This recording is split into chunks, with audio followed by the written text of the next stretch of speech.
Ladies and gentlemen, welcome back to the Virtual Motorsport Series and the final round of the BPTuning Contender Series Silver Split here in Season 2. We are at the wonderful Fuji International Circuit in the foothills of Mount Fuji in Japan, and we have got a plethora of battles across both classes to bring you, both inside the top 10, outside the top 10, even some battles for those coveted top 3 positions that grant you promotion to the Gold Split for Season 3. Just a couple of minutes left here in practice as we look through the grid at all of the cars that we've got here at what is a very, very wet Fuji circuit here this evening. My name is Ollie Shakespeare and I am joined tonight by Daniel Krelov. Daniel, how are you doing? Great, Ollie. Everyone up there is great too, and tuned for this last round of the Silver Split. Yeah, absolutely. The last round here at Fuji is an endurance round, so we've got a 1 hour and 40-minute race coming your way rather than the normal 40-minute sprint. So a little bit more strategy involved. Potentially, I'm not quite sure what the weather forecast is, but there is a potential that this race might dry up towards the end. We might see a wet to dry race, which would really put the cat amongst the proverbial pigeons in terms of tyre strategy, or I guess the slicks amongst the wets in terms of tyre strategy, as we watch Mattia Previato, a man who has been very fast all season, winding up for what I'm assuming is some sort of quali lap attempt, but he's off track at the first corner, and the strict track limits around here at Fuji will invalidate that lap immediately. We've seen quite a few drivers in the last few minutes just before the stream started struggling in these practice conditions, Daniel, and the wet at this Fuji circuit is certainly not helping those hypercars this evening. No, not at all. As we see, it's just a kind of sliding around. It's always like fighting the car to stay somehow on track, and to be fast at the same time is definitely a great challenge the driver have to cope with today. Yeah, they are absolutely all over the place. But of course, it's not just those hypercars that will need to be contending with the wet weather, as Mattia Previato goes very deep at the chicane. Although he makes it work, manages to reach that second apex through that kinked acceleration zone, which is so difficult. It's also the LMGT3s that will need to be dealing with the weather. Jean-Baptiste Thomas at the moment in this practice session, uncontested for that first place spot. The last time we checked in on the timings, he was almost 4 seconds ahead of the second fastest LMGT3 and is having an absolutely roaring time of things at the moment in that Corvette. So just less than a minute left now of the practice session before we get into the start of qualifying. As with the rest of the season, we are running our normal qualifying session. If you're new to the Virtual Motorsport Series, I'll run you through what that is. We run a 25-minute qualifying session here, but it's split between the two classes. So the first 10 minutes are exclusively for the LMGT3 class. They take from 25 minutes down until 15 minutes to start a valid lap. They then finish their valid laps at that point, and then they return to the garage, at which point we have a lull in between them and the hypercars. The hypercars come out into the pit lane with 11 minutes left on the clock and are released from the pit lane with 10 minutes left on the clock for their qualifying times, and have until, as a standard qualifying session would run, have until there is no time left on the clock to start their sessions. Talking about no time left on the clock, we have now hit 0 on the practice session timing, as you can see from Mattia Previato getting off track and returning to garage here. So we will be getting into qualifying very shortly, but before we do, let's have a little look at how the LMGT3 field is stacking up points-wise coming into this final round. At the front is Davide Canton. He is that is 33 points ahead of Jean-Baptiste Thomas. There is still a fight there. This final round, an endurance round, brings home 37 points for a win. So there is an extreme set of circumstances where Jean-Baptiste Thomas can secure the win still here in the LMGT3 class. In third is Marco Galetti on 86 points. He's only 3 ahead of Eric Nonemacher, who I'm not sure is attending tonight. If he is, there is a chance that that battle for P3 is on. It could also be taken, though, by Robin de Poiron, who himself is only 34 points behind again. Quite an extreme set of conditions will be needed for that. In 6th is Eduardo Dorito on 52 points as well, with Christoph Rappel in the number 66 Ferrari on 50 points in P7. Aiden Russell is the first of the Mustangs in P8. He has 46 points to his name, with Johan Avora following behind with 45, and rounding out the top 10, Frank van Ginneken in the second Mustang with 41 points. Just outside the top 10 though, and this could be a battle here. These are wrong. Those standings I don't believe have been updated. Those ones are out of date. I do apologise. Let me get onto the sim grid and I will tell you what the standings are by mouth. Just give me 2 seconds. I'll be able to do it before we get into the qualifying session because there are some battles that could happen. I don't believe it is correct based on the standings that I've seen most recently. I'm not going to be able to get them. There are some battles. It could be Craig Foreman, who might find his way. These ones, here we go, yeah. So Mark Warmington in 11th on 32 points, Thibaut Texera on 29 points, and Craig Foreman on 26 points. There is still a battle. Could potentially see Craig Foreman get inside the top 10 ahead of Frank van Ginneken, but again, some extreme circumstances would be needed. Luciano Chatso in 14th has 17 points to his name, followed by Juan Viviers on 15 points. Cole Bradbury on 12 points, Standis Vasilevsky on 1 point, and rounding out the LMGT3 field is Lucas Lucht, scoring no points so far this season. So let's get into the LMGT3 qualifying session. And we've timed it pretty much perfectly. The car's rolling out of the pit lane for the first time. Johan Avora in that The Bend Manthey EMA Porsche livery. Very, very nice, I've got to admit, that Porsche.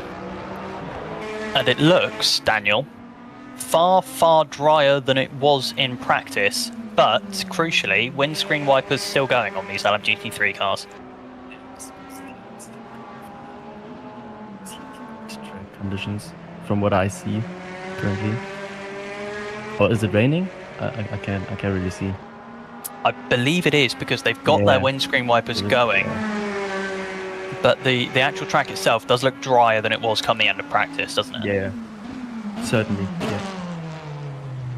So potentially some time to be found here in slightly less wet conditions. Obviously, even the wet tyre is fastest when it's not necessarily as wet as it could be.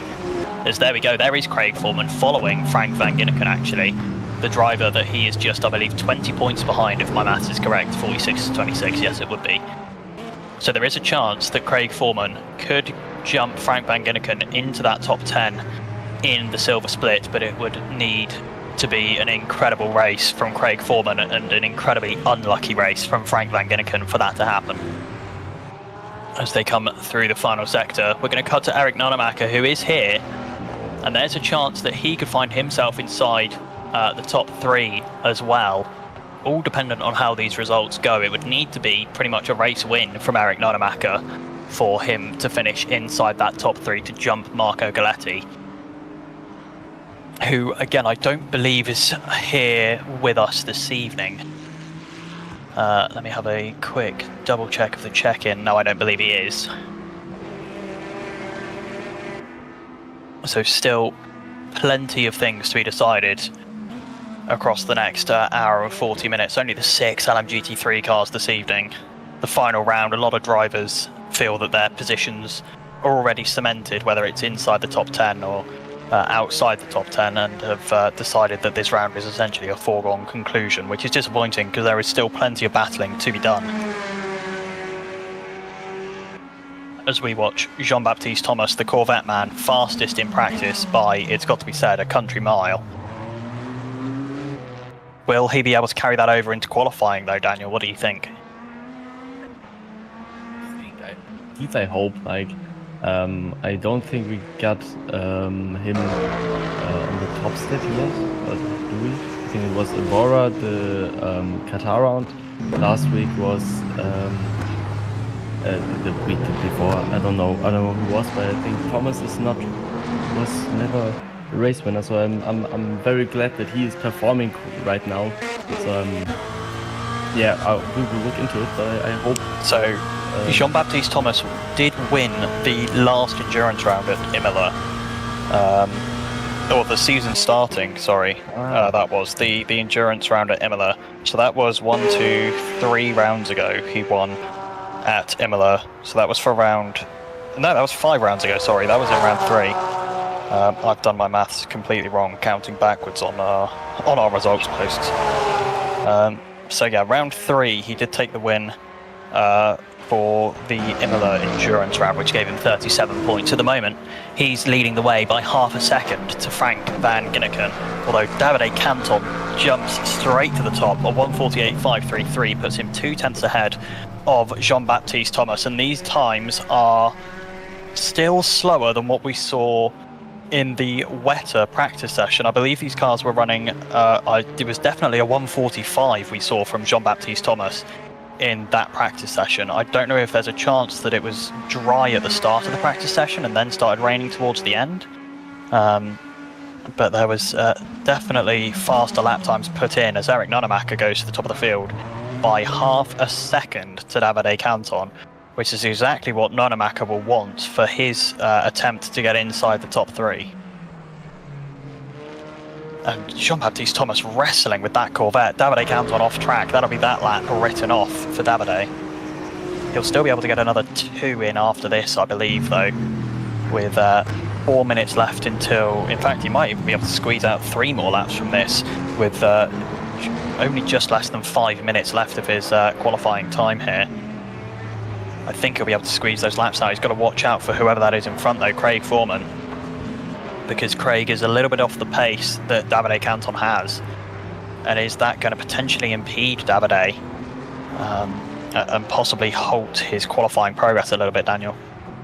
I hope not. It's a shame to see like all kind of an impeding incident, but sometimes they were just not avoidable, I'd say. So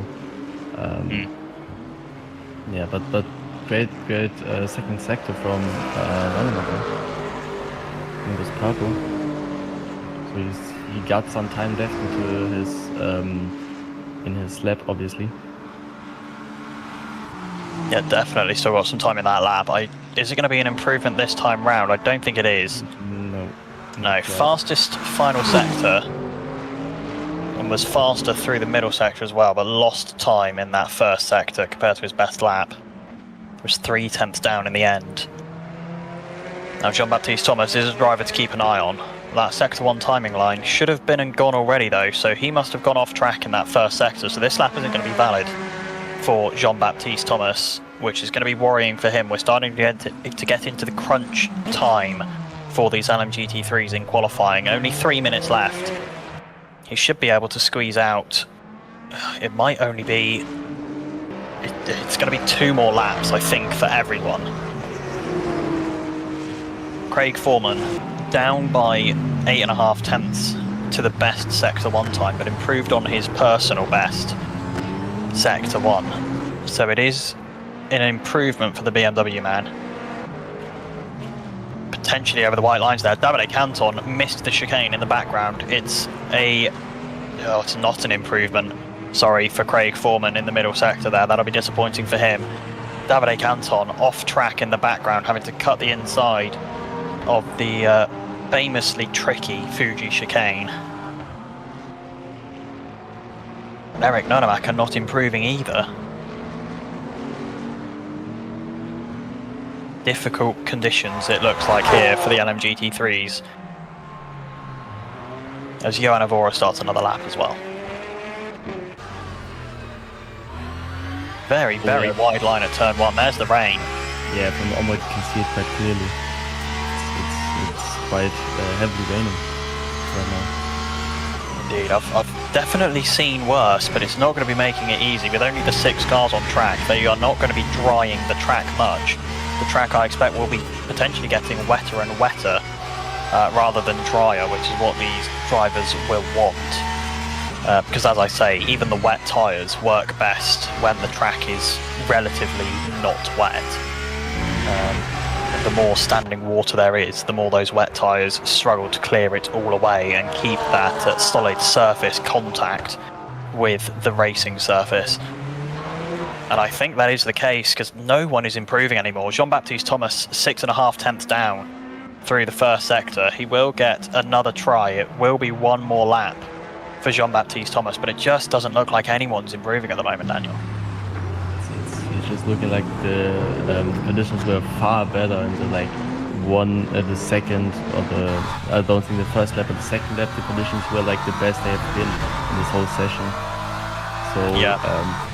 Also it will be quite interesting to see the hypercars because the rain is just falling down more and more. The track is getting wetter and wetter, so yeah, it will be interesting.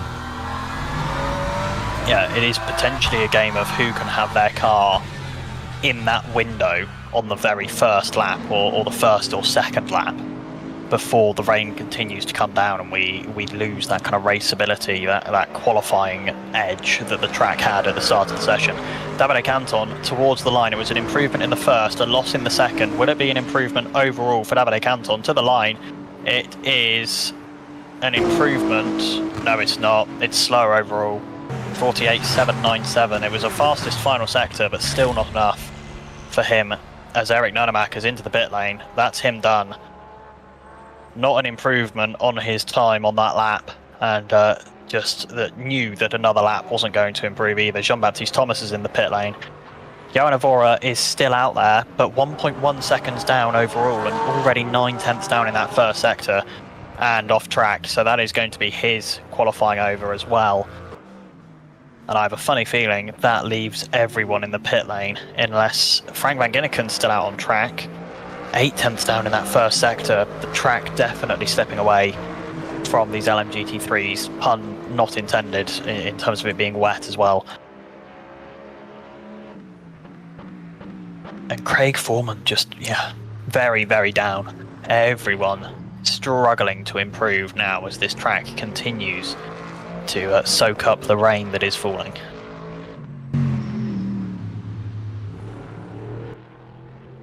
We got a yellow flag out there. Not sure who that might be for. It's Craig Foreman. He's scrapped his lap back to the pit lane, and Frank van Ginneken is just not going to improve here. It's 1.5 seconds down on the best first and best second sector overall, and it's off track at the final corner. So that is definitely lap over for Frank van Ginneken. You can see him pulling over into the pit lane already. And we're going to be left with about a minute and a half until the hypercars come out into the pit lane, and about 2.5 minutes until they properly get rolling. In fact, I've done my maths wrong. 2.5 minutes until they come out into the pit lane, and 3.5 minutes until they can get rolling to start their outlaps.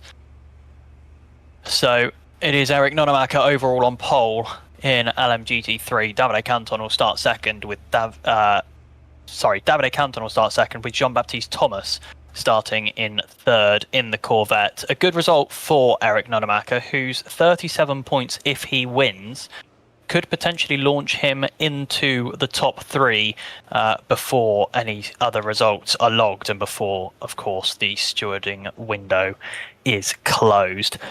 But before we continue, let's have a little look at the hypercar standings before their qualifying session begins. At the front, and your Season 2 BPtuning Contender Series Silver Split champion, Matteo Bassan leads the way with 193 points. Absolute domination from him this season. In second is Nicholas Ulrich, the man who won in round 1 and has been consistently on the podium ever since. He's followed by Andrea Previato on 101 points, who isn't here tonight, so Nicholas Ulrich is safe in that second position. Mathieu Bouquet is in fourth on 60 points, followed by both Erasmus Andreasen and Philip Schlichting on 54 points each. Stanislas Pajot is in P7 in the number 7 Toyota on 46 points, sharing that points total with Robin Deschamps in 8th place. Mohamed Colombo, just inside that top 10 in 9th on 43 points, is followed by Mattia Previato, who is here this evening, who is on 36 points. Now, just outside that top 10 is Giacomo Tessera on 32 points, Paolo Ortu on 27 points, Chris Stoltz on 21 points, And then rounding out the bottom of the hypercar field is Filippo Cogolo on 4 points, Aurelien Pellicore on 3 points, Stefan Köhler and Michel Balian both not scoring a point this season. And we are not miles away from the hypercars rolling out into the pit lane here. It is quite a full grid. Oh, both Previatos are here. In fact, I missed when Andrea Previato joined the session. But that is big news. That could be a fight then for the very top. It could be a fight for that second and third position, the payout positions. That will make a difference for prize money for these drivers. And is there a chance? All Andrea Previato really needs to do here is finish ahead of Nicholas Ulrich to be in with a chance. Needs to find 6 points to be ahead on points. They can't finish level on points because Nicholas Ulrich has a race win, which Andrea Previato does not. If they were to finish level on points, second place would go to Nicholas Ulrich. As it's Mohamed Colombo we are watching on board at pit lane entry. It's a green light, it's not a green light, because it has not yet hit 10 minutes remaining on the clock. But the second it does, we will see Mohamed Colombo floor it out of the pit lane into the relative unknown for these hypercar drivers of the Fuji International Raceway. They do not know how this track is going to handle completely differing conditions from practice, and they are all going to be finding out on this outlap where the grip lies, Daniel. It's just now about to try to find the edge of and find the limit, but also not wreck the car into the barriers, which can in these long turns 4 and 5 in the last sector. It's all about getting as much rotation, but without stepping out the rear, getting the rear to step out, and extremely difficult also in the rain and in wet conditions. So it's going to be quite a difficult task for all of these drivers here. Indeed, we've already seen 100R, which is more commonly referred to as turns 4 and 5. Double right-hander, very, very difficult corner to get right, even in the dry. In the wet, even more difficult, especially in these hypercars. You know, they're lauded as kind of the downforce machines that are at the top end of the World Endurance Championship, but when you actually look at it, compared to the old, even just compared to the old LMP2 spec, they really don't produce as much downforce as you might think. So the rear end does struggle through 100R in these wet conditions. So we will be watching, we will be keeping an eye for anyone who has issues at turn 4 and 5, because we've already seen multiple drivers have issues with it just in the practice session, as Filippo Cogolo looks like just doing some final second tyre preparation, coming into the final corner to start his first flying lap. An 8-car hypercar field here this evening, which means that everyone will score points as long as they finish the race. And we've got a yellow flag out there already, and it's Mohamed Colombo. It's Mohamed Colombo straight away. Is that down at turn 1? Should be, yeah. First, so yeah. Straight away, down at turn 1. How's he managed to do that? Must have just been a humongous lockup from Mohamed Colombo. Lost the rear end, I would assume a rear lockup, and has just gone backwards into that first corner braking zone.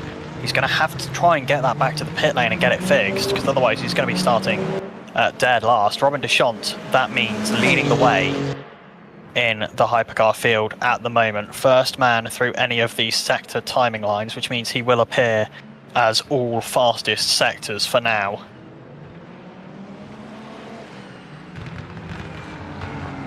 Into this final sector, very difficult final sector. Lots of these annoying kind of acceleration zones through corners, straight into kinked braking zones for the next corner.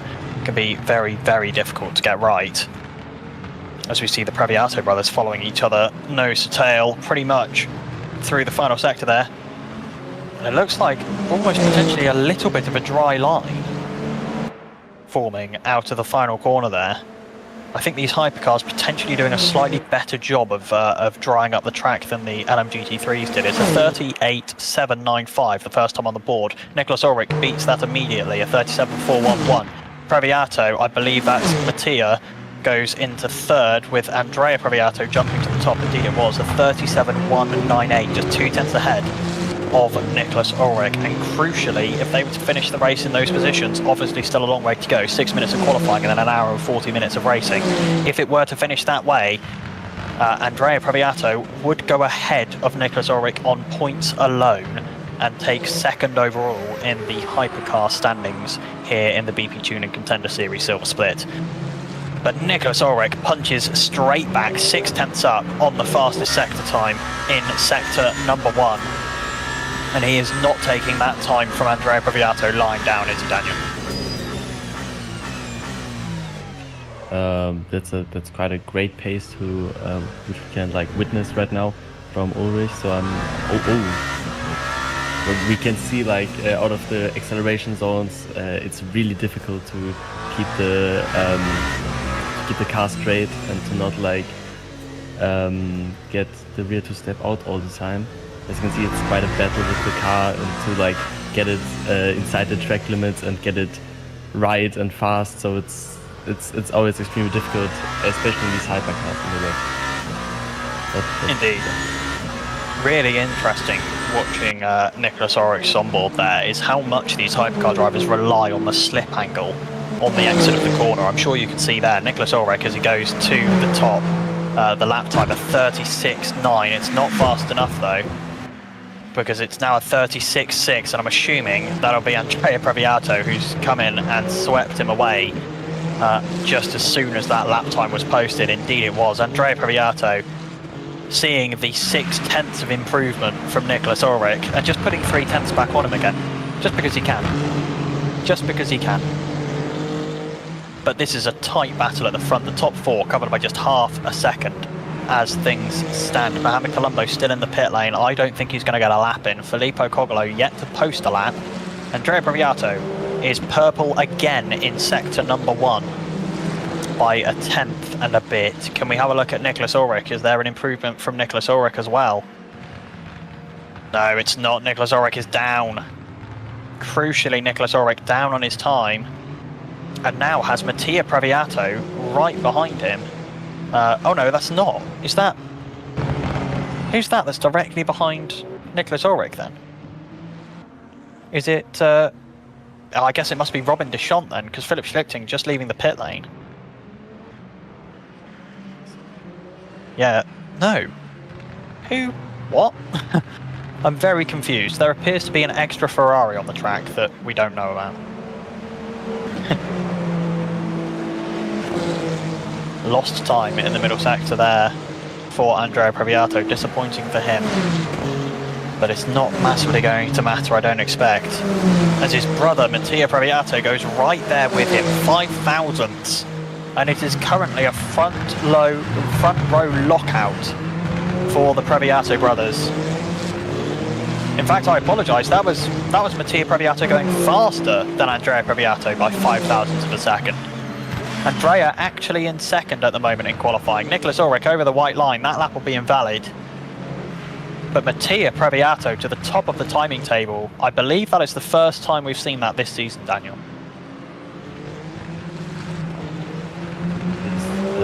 It's I think the first race without Bassin also, so like the dominance is the dominant force is not attending this this round, so we got, I think it's quite refreshing to have like such a close qualifying. We haven't had that in a while, at least among like the top 4. It was always maybe like Ulrich fighting Bassin in the qualifying, but we hadn't had like 4 cars in among 5 tenths, so that's a great thing. Yeah, indeed, it is really, really great to see such a kind of wider variety of kind of drivers having a chance now that Matteo Bassin isn't here, because as you say, he has been the dominant force this series, and Mattia Previato is about to potentially improve. Is it going to be an improvement across the line? I don't think it quite is. No, it's not. 4 tenths down in the end. Andrea Previato. I think by a few thousand. I think it was Was it Andrea that went to pole position there as we cut away? I think it was. Oh, Indeed yeah, it was, yeah. Andrea Previato back ahead by 0.03 of a second to his brother Mattia. I'm not sure who's the older and who's the younger, but a proper sibling rivalry going on at the front of the field here in Fuji. That was completely accidental alliteration, as Andrea Previato again fastest in the first sector. And that's faster than his own first sector time, because he's been fastest in the first sector pretty much this entire qualifying session. So that is just pure improvement from Andrea Previato at the moment. Absolutely incredible to see. These drivers absolutely pushing the limits of these Ferrari 499Ps. Nose to tail. It's 0.3 up in the middle sector from Andrea Previato. And I believe that was his brother Mattia moving out of his way.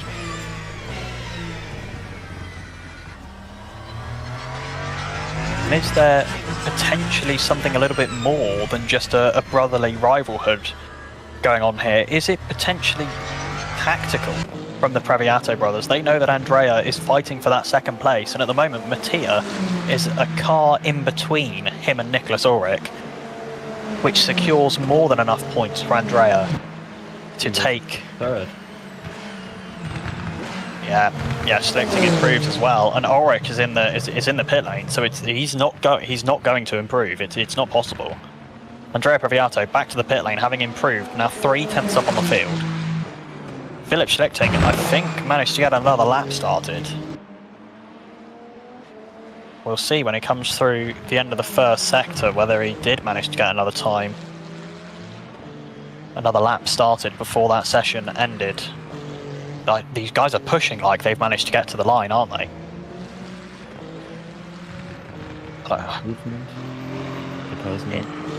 Indeed, they did get to the line.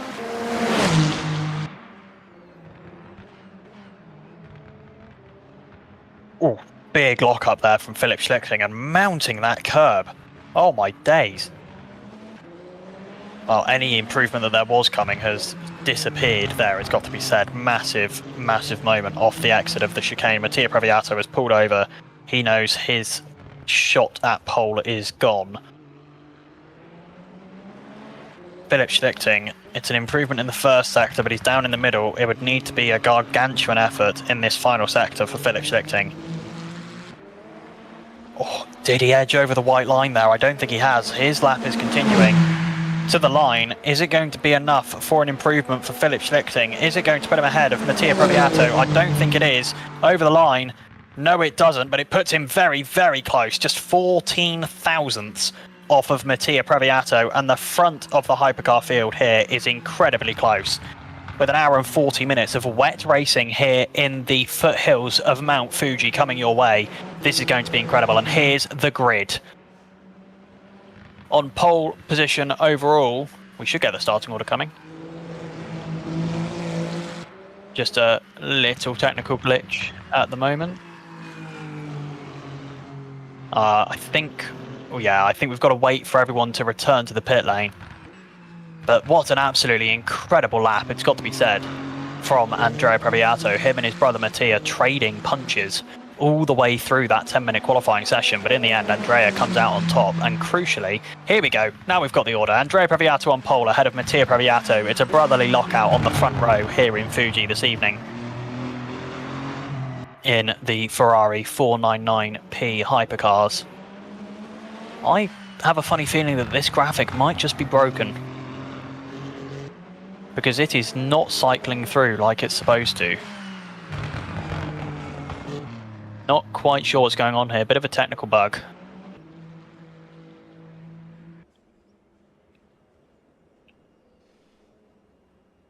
Are we going to...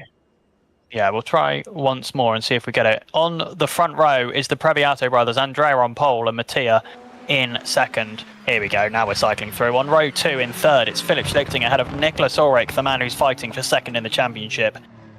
Starting in 5th is Mathieu Bouquet ahead of Robin Deschamps in 6th, also in the Ferrari. In 7th is Filippo Cogolo. Then it's going to be Eric Nonamaker starting on pole in LMGT3. Second is Davide Canton ahead of Jean-Baptiste Thomas in 3rd. In fourth is Jan Avora in the Porsche, ahead of Frank Van Ginneken in the only Mustang on the grid this evening. In fifth is Craig Foreman ahead of Mohamed Colombo, who will be starting at the back of the hypercar field rather than the back of the field overall. Obviously, Mohamed not setting a time after, we believe, locking up the rear coming into turn 1 and ending up in the runoff.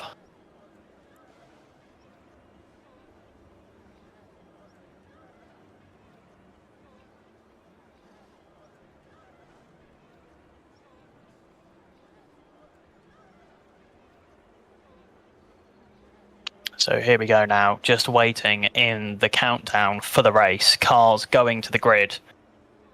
And has there been a change in the track conditions? If we could have an off-board shot of one of the cars, it looks dry. It looks quite dry. It looks very dry, Daniel. I don't know about you, but that's a dry track in my eyes. This looks extremely dry. I think it's maybe even slick condition. It is slick conditions. They have medium tires equipped. Yeah, medium tires across the board. Let's have a look at what the weather forecast is for this race. So, we do have a 71% chance of rain during this race. We're starting, as you can see, in this kind of mostly cloudy state, but the track is crucially still dry.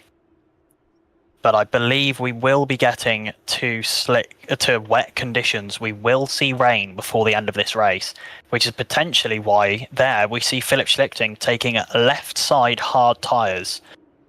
And that will be to coax those left side tyres to the rain. He knows that the rain is coming. He knows he needs to get to that rain condition on one set of tyres, because there's a chance it falls in between pit stops. And here we go, rolling away from the grid.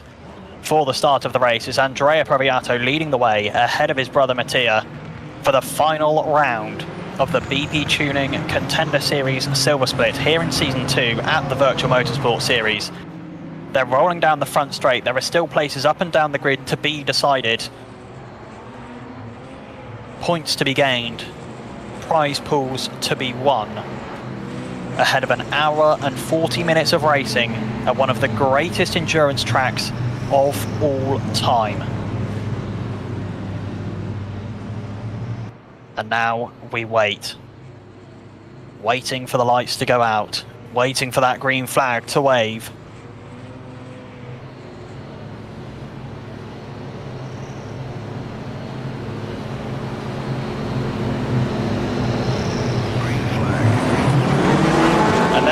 We are racing at the Fuji International Speedway, and it is side by side for the Previato brothers, and it's Philip Schlichting trying to get up the inside of Andrea Previato. We're 4 wide down the front straight into towards turn 1.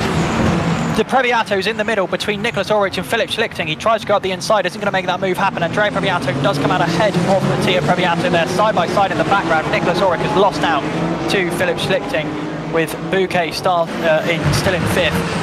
Jean-Baptiste Thomas has got ahead of everyone. He's ahead of Canton, he's ahead of Evora, and Eric Nonemacher has fallen back 3 positions on the start there, down into 4th place overall. Frank Van Ginneken still ahead, crucially, of the BMW of Craig Foreman. Out the front, though, it is Andrea Previato already leaping away from his brother Mattia. That gap almost 7/10 of a second already, as this hypercar field is incredibly close. Is there going to be a move here for Mathieu Bouquet? Oh, Mohamed Colombo forced out wide by a late change in the braking zone from Philip Schlichting, I believe that was. Or is that even Nicholas Ulrich? That's Nicholas Ulrich, and he's all the way back to the back of the field now, being overtaken by Filippo Cogolo as well. What happened there for Nicholas Ulrich? That was a disaster. Looks like Philip Schlichting moved over in the braking zone after Nicholas Ulrich had already committed to his braking point, and he had nowhere to go but off track, Daniel, and the grass has just spat him out into the runoff zone. Why is that? He got scared from Schlichting moving towards the outside of the track, so he had nowhere to go, essentially at point of off. That was terrible impact. That there wasn't any damage and collisions involved. It looked like everyone managed to get out of it without any damage, but you've got to say, as much as there might not be any physical damage, there's been damage done, quite a lot of it, to Nicholas Ulrich's race. Because Andrea Previato, the man who's fighting for second in the Hypercar Championship, is leading the way by over a second. And Nicholas Ulrich at the moment will be in 7th position. Lots of time lost. Already, but yeah, it's crazy for him. Like he's got some time to make up, surely. And I don't know if he's going to be able, but we got 1 hour and 37 minutes left, so the race can always switch to the side of Ulrich. Indeed. Another car that seems to be struggling at the moment is Jean-Baptiste Thomas. Lost 2 positions at the start of the second lap here, getting passed by Davide Canton, who is now leading, and also getting passed by Johan Avora as that Corvette ran very wide through 100R. Contact between him and Johan Avora now through the chicane. Is there going to be racing room left on the exit? Yes, there is, but Eric Nonemaker is wanting to get involved and gain back those positions he lost at the start. Johan Avora's got to be careful with the rejoin, and now he's got to watch out for Craig Foreman, who's going to try and go all the way around the outside. Contact! Eric Nonemaker's around. How has everyone managed to avoid that?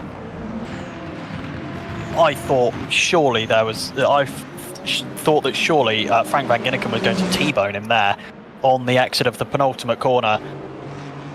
But Nonemaker all the way down to the back of the LMGT3 field now into 6th. And that surely gifts Jean-Baptiste Thomas a run into the top 3. As we see now, that is Craig Foreman hassling Johan Avora. The BMW seemingly very strong in a straight line here at Fuji. As Davide Canton just leaps away from the field, that gap 2 seconds already that Davide Canton has. And this is looking to at least be shaping up for a potentially dominant performance here, Daniel. It's really crazy. Like, he's really dominating right now. He's setting the pace. He's the man to look up to. So that's going to be a tough one to catch him in this round. Given that Nonemacher, who was like the one that could match his pace in qualifying, is last in the LMGT3 grid, so yeah, it's going to be tough to not see him on the top step today.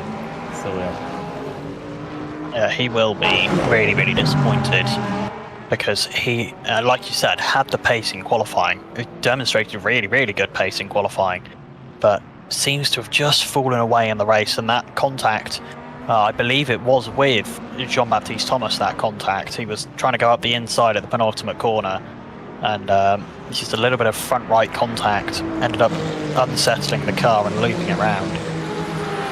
As we look now at Nicholas Ulrich, who has found his way back up to 5th. That means he's ahead of Robin Deschamps. That's the Ferrari we see behind.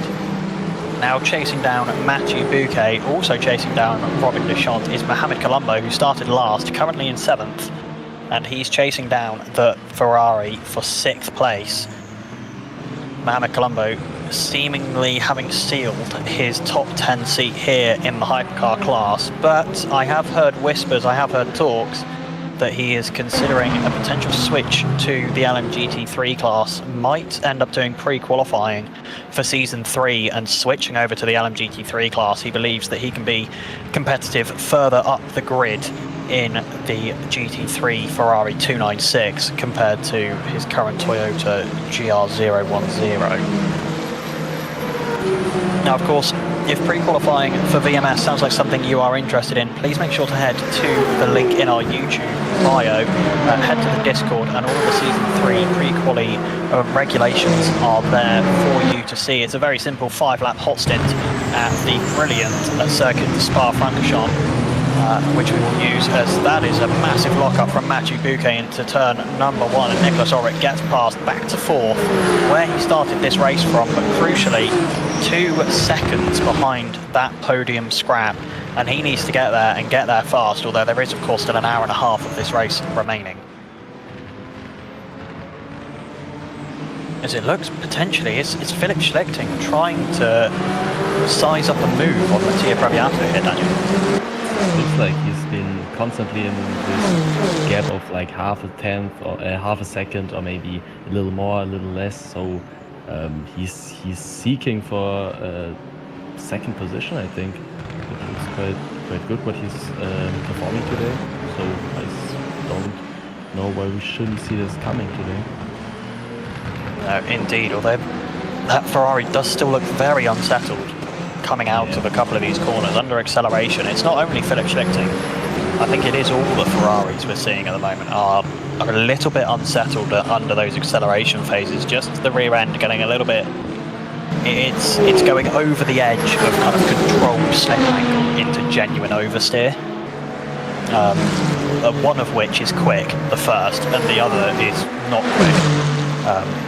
Genuine oversteer does tend to lose you time, as Philipp Schlichting's only a tenth behind Mattia Previato here. Is it going to be tried into the first corner? I don't think he has. Not this time, he stays behind for now. Kenton already have a lead of 4 seconds. That's really dominant today. Absolute domination at the moment from the BMW driver. The question is, which setups have these drivers put on, and how soon do the weather conditions change? Because if a driver has put on a dry setup, but more than half of the race is in those wet conditions, they could really, really struggle.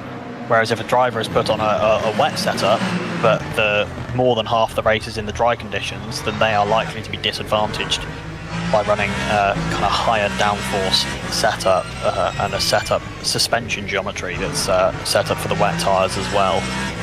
So lots of things still to factor in for this race. Energy consumption will be one of them. An hour and 40-minute race means generally that we see 2 stops with a short stint at the end. However, the addition of wet weather might see that change if it comes at the right time. These drivers will stretch for about 50 minutes that first stint.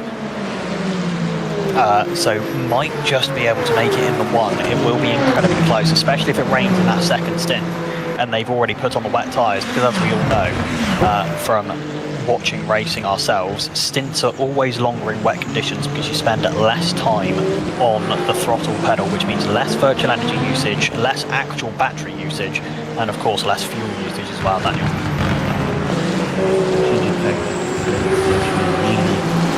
Interesting, and for us as viewers, but extremely like challenging for the drivers to get it right and to like make the best out of your situation, to maybe get an advantage of the rivals through pit stops and fuel saving and all of these kind of things.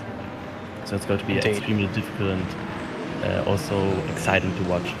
That's interesting. Philipp Schlichting pulling out the way of Nicholas Ulrich into the braking zone. Is that a little bit of a return favour for what happened on lap number 2? Where Nicholas Ulrich ended up off track down in that braking zone? Philipp Schlichting maybe realising that he made the mistake under braking, came over when he shouldn't have, and giving that position back easily as a way of kind of making amends. If so, I do respect that from Philipp. And Nicholas has caught the back of this pack very quickly, but crucially, everyone is still kind of there. You've got to say, Andrea Previato is running away with it 6 seconds up the road from Mattia, but then everyone else is within a second of each other for the rest of this hypercar field. To the inside for Nicholas Ulrich on Mattia Previato. Surely this will be move done for the Toyota man into turn 1. Does he overshoot? Potentially a little bit. Mattia Previato tries to get the switch back, but he doesn't get the power down. And I think that will be position gained for Nicholas Ulrich. And now, Daniel, it's one target only for the Toyota driver. Just getting this win somehow, even if it seems unrealistically from this point, 6.2 seconds that are to gain over the course of this race. But I think with the best shot is like gamble on strategy and these kind of things. If he realized that his pace solely won't be enough to get into striking distance of Andrea Previato. So yeah. He has to rely on strategic factors in this race.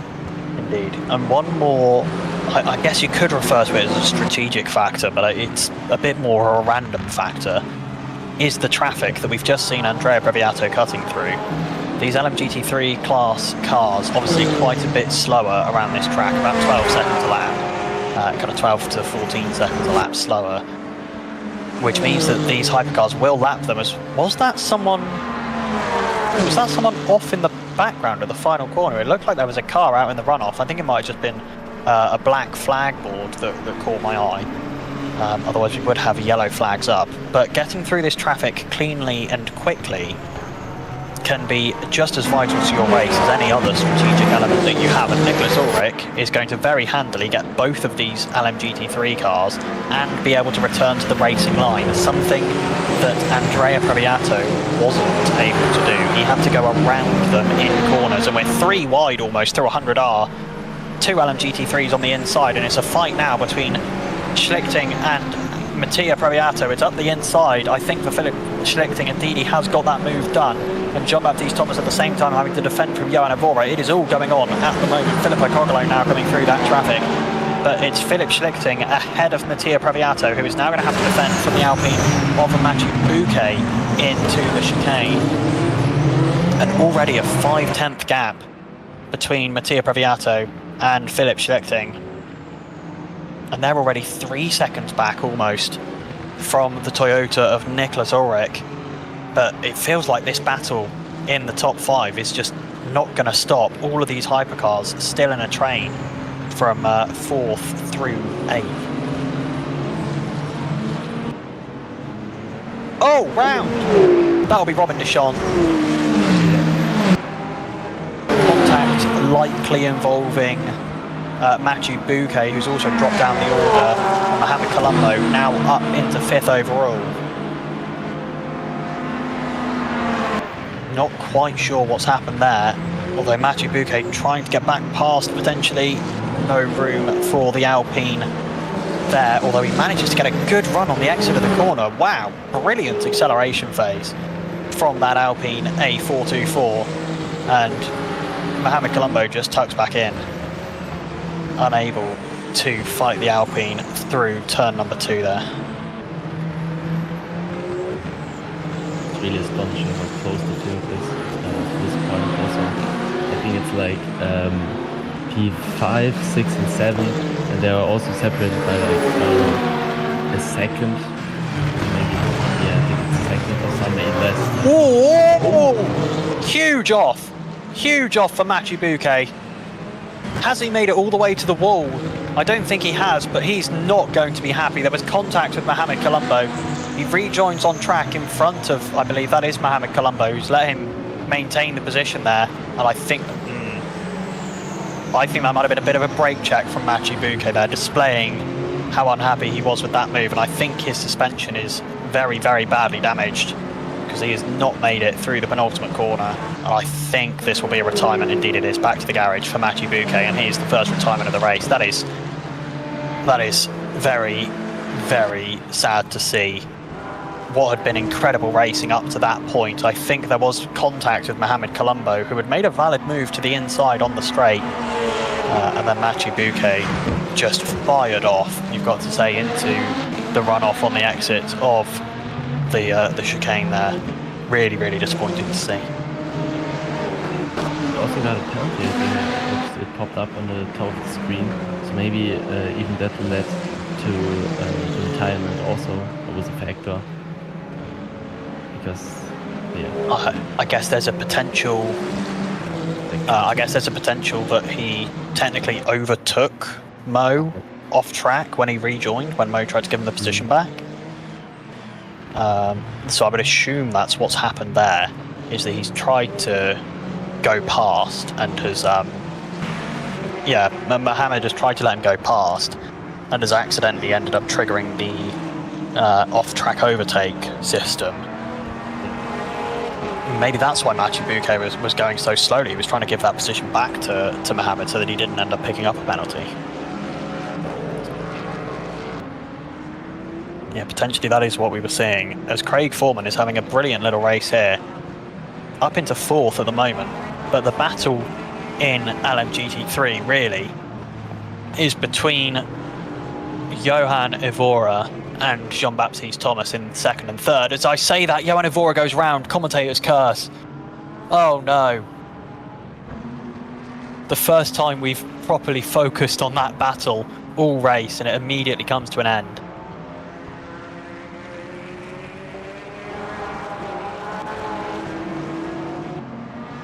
Although Eric Nunemacher now trying to get past Craig Foreman as well. Side by side down the front straight.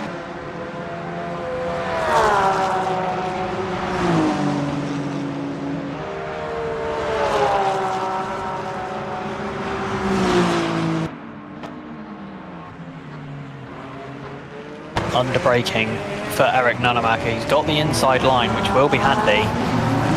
Manages to hit that apex, it has to be said, absolutely perfectly. That's a great move. Maybe we'll see another recovery car, because we had always from the back of the grid after the start. Now Nunemacher also from the back of the grid, again up to P4. So a lot of recoveries here today. Indeed, it is a potential for there to be a recovery drive from Eric Nunemacher. It'd be a long way to go though. He's got to find that's going to be about 11 seconds. In fact, more than that, closer to 12 seconds he'd need to find to get back to Davide Canton. And Nicholas Ulrich's kind of comeback drive has relatively stalled out as well. That gap has been about 7.3 seconds for the last 3 laps or so. Just not making any inroads at the moment is Nicholas Ulrich on Andrea Previato, who leads the way here in Fuji with about 20 minutes of racing gone. We are still expecting wet weather to come, so don't step away. This race might be in a bit of a lull at the moment, but when that wet weather comes, it will all come back and kick off again, I expect. As we saw, in fact, earlier in the season with the Platinum split when they raced here in the wet conditions, and it was absolutely insane when they raced in the wet towards the end of their race as well. So there will be plenty of action when the rain starts to fall and the track grip starts to fall away.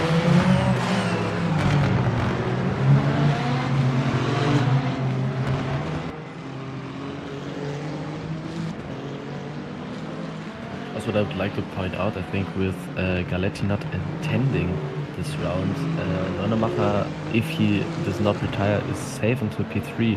So,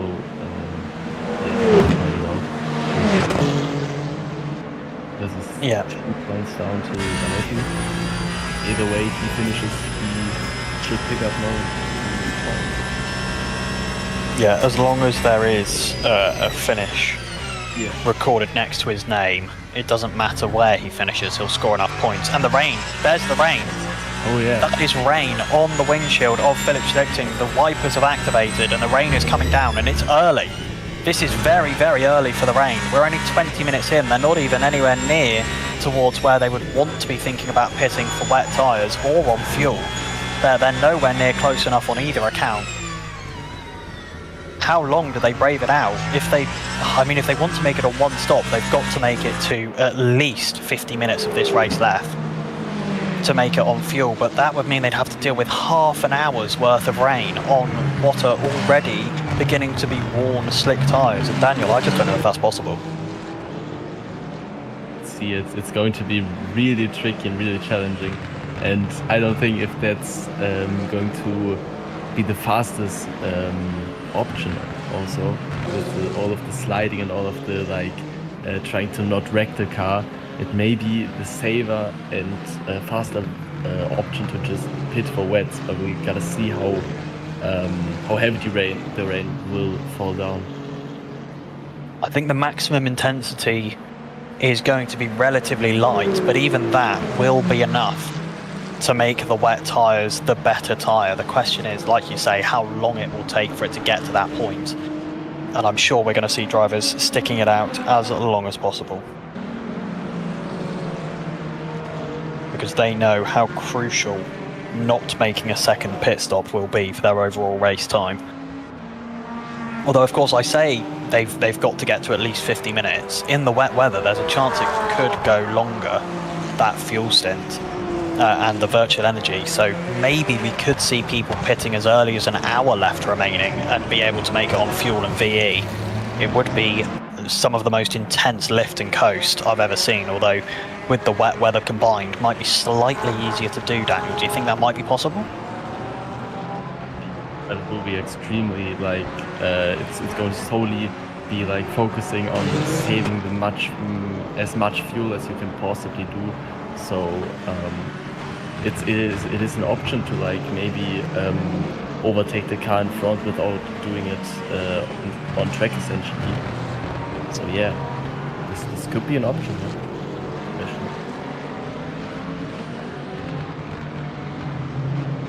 And I think that's the great factor of like these endurance rounds, and even paired with wet weather conditions, that you get dozens of strategic options to choose, and you're really not knowing where you will end up eventually after picking one of these options. So yeah, it's going to be really exciting.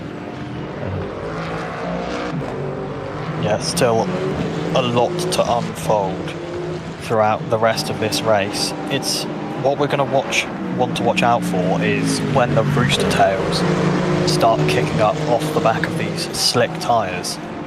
Rooster tails, for anyone who's not familiar with racing, or wet racing particularly, rooster tails are what we call when the tyres start to kick up moisture into the air following the cars. It's also, as a more general term, called spray. But those tyres, they will physically kick up droplets of water into the air. As there's a yellow flag out on track, it's already disappeared, not sure who it was.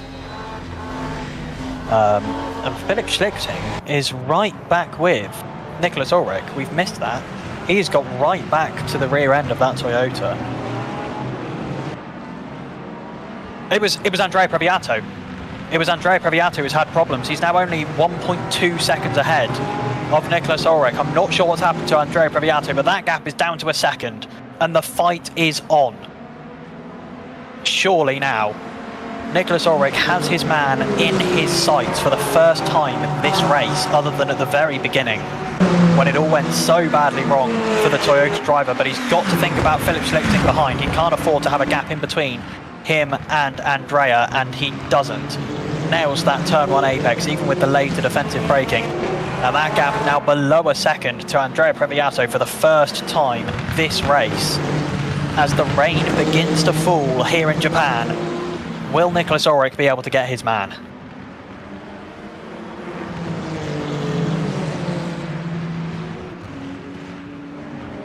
The top three covered by just 1.1 seconds as things stand. The rain is beginning to fall. It's falling harder. And these cars will not be able to dry out the track enough to stop it from going to wet weather conditions. The question is, how long can they go on these slick tyres? If Andrea Previato is anything to go by, potentially the answer is not much longer.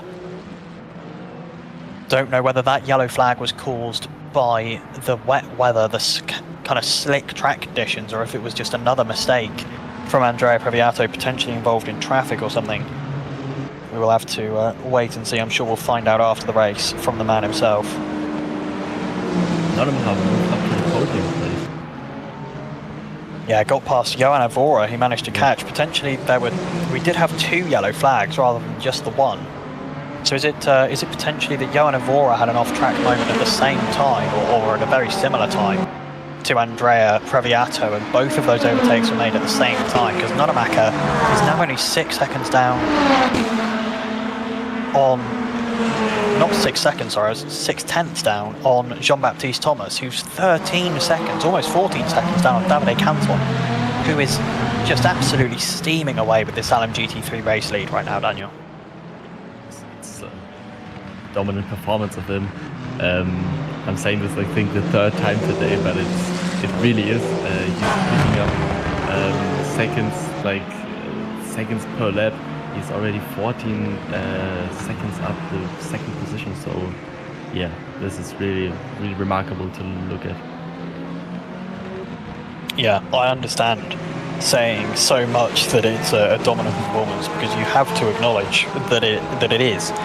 You know, as much as we may be repeating ourselves, it is just so incredibly, I'm going to say the word again, dominant from Davide Canton that it has to be recognised. 15 seconds in the lead. It's not even been half an hour raced so far. That means on average he's gaining half a second every minute, which means that across a lap currently he's going to be about 7.5 tenths faster, 7.5 to 8 tenths faster than anyone else on track. That is ridiculous pace from Davide Canton in that BMW, but Jean-Baptiste Thomas looks like he might be being pushed into a better pace by the chasing Eric Nonemaker. He's going to be inside that top 3 no matter what he does, but he wants to get to the front of the field. He wants to get past Jean-Baptiste Thomas. Can he do it here? The Ferrari in the slipstream of the Corvette, unfortunately, those who know, and I'm sure Luke Whitehead, if he was here, would be complaining about it in our ears. The top end of that Ferrari is not brilliant compared to the Corvette, and even in the slipstream, Eric Nonemaker losing time. But is that potentially Eric Nonemaker running a slightly more wet-geared setup? Was that water on the edge of the track there, or was that just the camera shot kind of glitching through the ground? It can't have been a puddle, because there's none anywhere else. So I think it must just been the camera shot. But like I was saying, is that potentially a slightly more wet weather setup from Eric Nonemaker coming into play here? Yeah, because as soon as the rain started, his pace has been really picking up compared to all of the other ones in front of him. Like he catched up to Bora. He now overtook. Oh, is he? Oh, it's going to be close. I think he secured it. Now got the inside line. It's going to be right in the maneuver if he doesn't overshoot, which he does not. And that's P2 for now. Very nicely done from Eric Nonemaker, and I think the acceleration out of turn number 5 there really proving what I was saying, because he just waltzed past him on acceleration. He knew that he could put his foot down, and that the downforce that he had on the rear of that car would allow the tyres to continue to grip even past the slight film of water that's currently over the top of the track. We're not into wet conditions yet. These slicks are still working, and the drivers will all be very happy about that, because the longer that those slicks continue to work, the closer they get to a working window to get to the end of the race. And that is surely all that they're thinking about at the moment, when they're not thinking about keeping their car on track. I think what's going to be interesting to see with what you pointed out with the higher downforce setup, how it's going to be compared to Canton, the pace. So yeah, I don't know if the rain starts to, or if the rain does not end and the track is just getting wetter and wetter. Maybe he gets an advantage in terms of pace to Canton, but yeah, 15.5 seconds to catch up is easier said than done. Yeah, right now the time to Davide Canton has expanded, but that is because he was side by side with Jean-Baptiste Thomas for a couple of corners. So that gap is from that situation, that racing situation, rather than essentially just straight up loss of pace. So there is a lot more going on here than just a pace loss from Eric Nonemaker. But we will keep an eye on that gap. All of the windscreen wipers still going in all cars as Eric Nonemaker gets very sideways coming into the final sector there. And is that potentially a sign that it is getting wetter? Off track now at the penultimate corner for Eric Nonemaker. But crucially, that gap to Davide Canton has come down by a second. He's dropped down to P3. There was a mistake, I think. Yeah, must have been. Philip Schlichting has got past Nicholas Ulrich. That's a very good catch, Daniel. Must have been an issue, a mistake from Nicholas Ulrich that's dropped him down behind Philip Schlichting, because Philip wasn't massively close. The gap was like 6 or 7 tenths of a second, which is too far back for any sort of attempted overtake. Kind of surprised looking that a Ferrari is in P2, so yeah, I got. Yeah, that's why it caught me out as well, because I could swear I only just looked at the looked at the timings and saw that Nicholas Ulrich was still second, and now suddenly back down into third. Because I was trying to say like Ulrich is really keeping up with Andrea Pirata's pace, but a small mistake can always play against you in this race.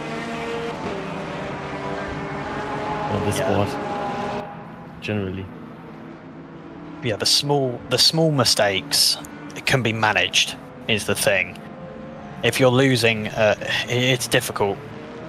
It's always a difficult balancing line between being a consistent driver who makes a couple of small mistakes and being an incredibly fast driver but making big mistakes, because those big mistakes can cost you more than the little mistakes in the long run.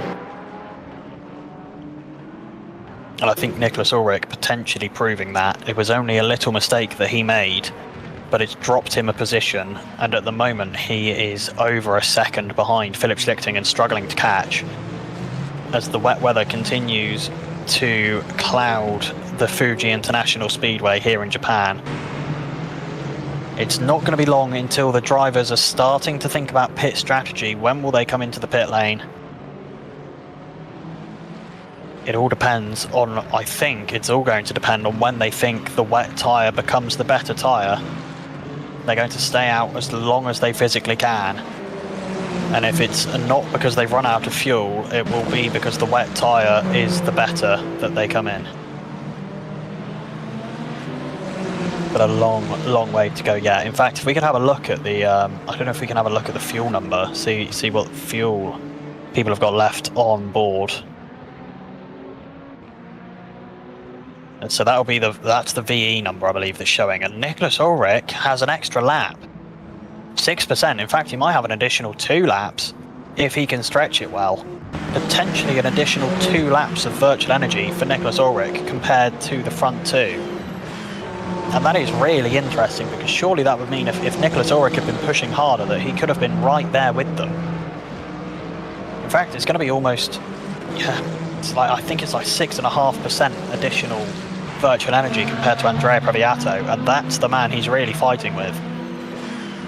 And I think he knows that, which is why he's taking it so carefully. Filippo Cogolo has got ahead of Mohamed Colombo, who is still struggling in these kind of greasy conditions. He was relatively quick off the start of the race when it was still dry, but now looking like he's struggling. I don't think he has. I don't think he was behind, was he?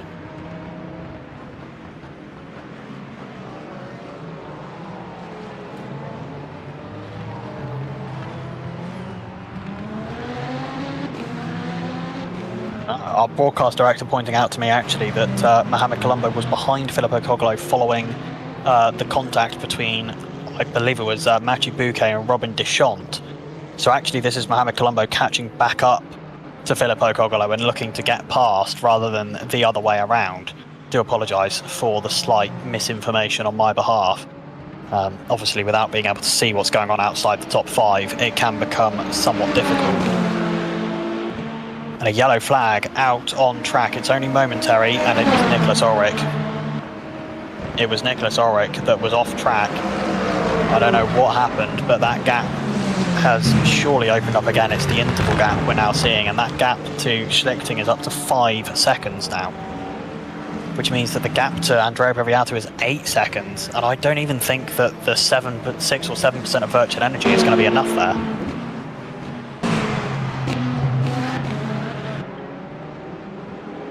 So Nicholas Ulrich is going to have to continue pushing now, as Mohamed Colombo looks for a move. As little contact, he pushes him wide.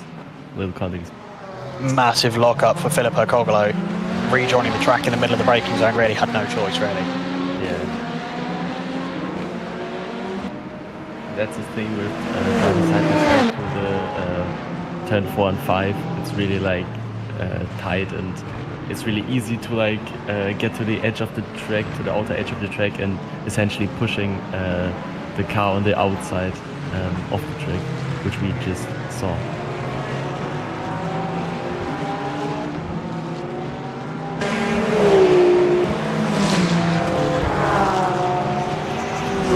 Mattia Previato kind of able to keep up with Nicholas Ulrich at the moment, but not loads as things are going. Still dropping a little bit, but that'll be because Nicholas Ulrich is pushing. You can tell that he's pushing from the time that he is gaining on Philip Schlichting here and there. And Nicholas Ulrich pushing hard to try and get back to within a decent time of the leaders, because if his overcut strategy with virtual energy is going to work, he needs to be right there or thereabouts. And that rain is coming down harder, Daniel. That rain is now staying not only on the windshield but on the cars themselves. It's now clinging to the cars rather than evaporating and drying up. Surely it's not going to be long until this track starts to become a real slip and slide on the slick tyres. In the next give maximal 10 minutes or 15 until it's really challenging to drive it. We see it already there. Out of every acceleration turn, out of every low speed corner, they're really struggling with the rear end to keep it straight. So yeah, it's really now a matter of time when the wet tire is going to be faster, I suppose. And I think there was an issue for Mohamed Colombo there. There was a yellow flag that came up. Filippo Cogolo is back into 5th. So I think Mohamed Colombo might have had an off-track excursion. There's no one else I can see that lost time. Unless Robin Deschamps has lost even more time down in 7th. But I don't expect so. No, he's right there. So I think it must have been Mohamed Colombo who had that issue. He's back behind Filippo Cogolo, but is now looking to get back ahead. Crucially, Mattia Previato is right behind Nicholas Ulrich. And Nicholas Ulrich, he's not been slowing down himself, so this is genuine pace gain from Mattia Previato. And Ulrich having to watch out now because he needs to continue to push on towards that top 2, but at the same time he's having to think about that Ferrari that is starting to sniff around behind him there. Situation Ulrich is he has to look up in front, but also in the rear mirror to not get surprised by a sudden move of Previato. So it's really not a cool situation, I say, for Ulrich. But given his recent mistakes, I think that's maybe the first one. Oh my. Mattia Previato looking every which way to try and get past the Toyota, but Craig Foreman, I believe that was, actually I think it might have been class leading Davide Canton they just lapped. But Davide Canton just in all the wrong places for Mattia Previato, stopping him from getting past. Indeed it was Davide Canton that they were just coming past. And pit lane, it's a pit lane call. That is both the Previato brothers into the pit lane. It's all the Ferraris into the pit lane. Surely that's not virtual energy related. It's also Davide Canton into the pit lane. Have they decided it's time for the wets? We've just crossed over that 60-minute mark that I said they might be able to get to on fuel if they were to be on the wet tyres. And have they called it? Is enough? Filippo Cogolo into the pit lane as well. I think, is Nicholas Ulrich going to try and go longer? I don't understand why he would unless he believes that he's got the pace. But that Toyota looking a bit of a handful, and everyone's into the pit lane, and surely Nicholas Ulrich has made the wrong call here. Every single car down pit lane, bar one. Nicholas Ulrich is the only car out on track. The only car still lapping in these damp conditions now, as we get a real close-up look at the Goodyear advertising boards there.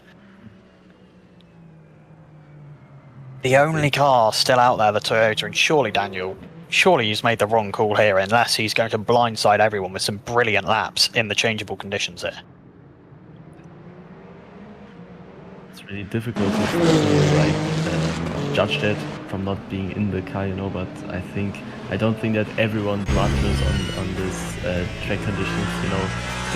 They're also not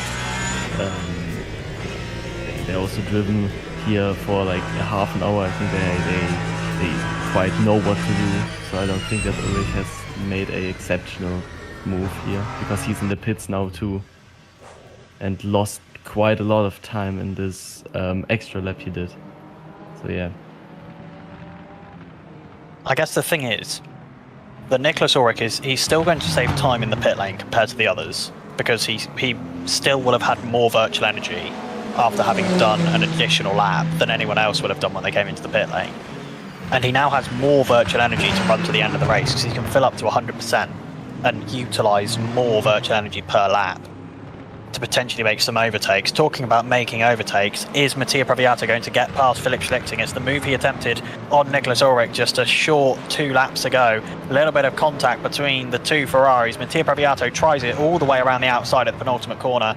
That surely isn't going to happen. Indeed it doesn't. Tries to get the switch back on the power towards the final corner, dupes to the inside, not actually trying that move. Is he going to try and get the wider run and get the better acceleration across the line? Indeed he does. And Nicholas Ulrich now is dropping down the order. Is he moving in the pit lane yet? He needs to be shortly, otherwise he's going to be way behind, and he's out. He's out the pit lane and he's ahead of Mattia Previato, and that has worked. Going a lap longer, like I said, the virtual energy has gained him back enough time that he has come out ahead of them anyway, but it is 8.5 seconds behind Andrea Previato. That is a lot of time to try and gain back now. It's really like slipping away from him the more time elapses from the countdown. So 8 seconds will be tough. He needs like some kind of miracle to like get to the top step, or like gamble on some mistake from Andrea Previato, because I don't think he has the pace to make up 8.5 seconds over the course of 56 minutes. It would need an incredible push from Nicholas Ulrich, wouldn't it? Yeah. You're absolutely right. I think the battle really is going to be for these podium positions. Philip Schlichting and Mattia Previato have both been faster than Nicholas Ulrich in spells in this race. It's been a little bit of a pendulum between all 3 of these drivers so far, each of them sharing a slice of the pie in terms of being the fastest driver out of the 3, as that's going to be damage on the front end of Mattia Previato's car. And potentially that might be this fight over. I'm hoping it's just cosmetic damage, no damage to the performance of that car, but no guarantees.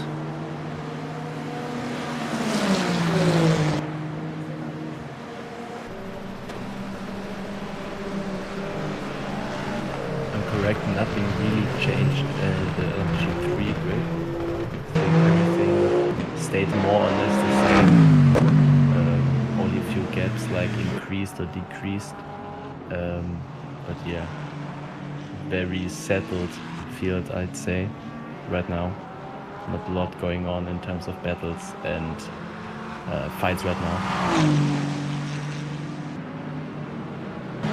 Everything has certainly calmed down. The wet weather almost separating drivers more than I'm used to. I think we will see, as we continue, more and more drivers starting to have issues on the wet tyres, which I believe they are now all on. If we could have a look at the tyre compounds, that would be great, just to double check. And indeed it is, yeah, wets across the field. So everyone onto the wet tyres in that most recent pit stop.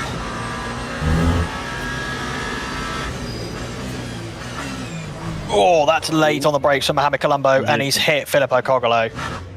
Oh dear. Filippo keeps the position. Mohamed not taking advantage of it.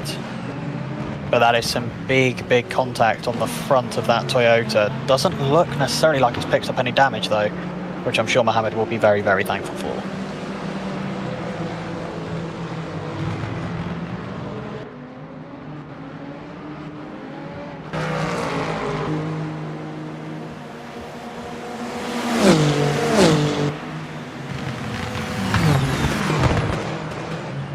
The fight between Schlichting and Mattia Previato. Ooh, that's a huge lock. Lockup, but just misjudged the braking point, I suppose. Yeah, big run on from Mattia Breviato. Not a lock-up, because I think he knew that he misjudged the braking zone. So kind of pulled out of the brakes so that but on purpose so that he didn't lock up. Anyone who plays a lot of Le Mans Ultimate will know that locking up, especially if it's on a direct drive wheelbase, is almost intolerable. The shaking is absolutely insane. If you don't believe me, go and look at Jimmy Broadbent's most recent YouTube short, where he has a lockup coming down the Mulsanne straight and holds his microphone to it, and it's ridiculous. It generally sounds like a jackhammer being drilled next to his microphone. So you want to watch out and avoid those as much as possible, as Mohamed Colombo has now got ahead of Filippo Cogolo, who I believe now has Robin Deschamps right behind him. And the battle still alive here outside the top 5. Yeah, I think it was a slight mistake of BMW, I think, because I saw him off track after turn 1. Yeah.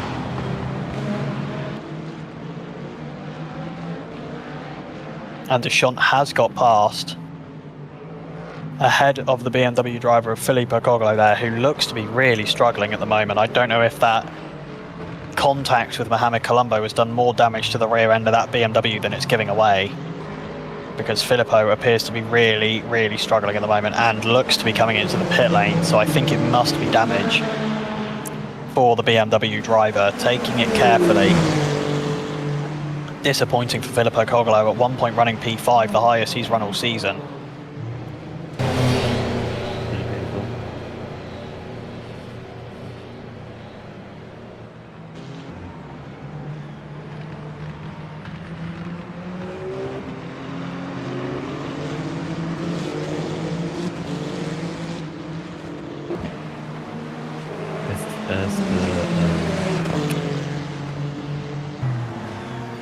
Andrea Breviato is sending his gap to 10 seconds already. It's really remarkable. He picked up like 2 seconds in, what was it, 10 minutes or even less. So it's really showcasing his pace advantage, I'd say, compared to Ulrich and compared to the rest of the field essentially. So that's astonishing.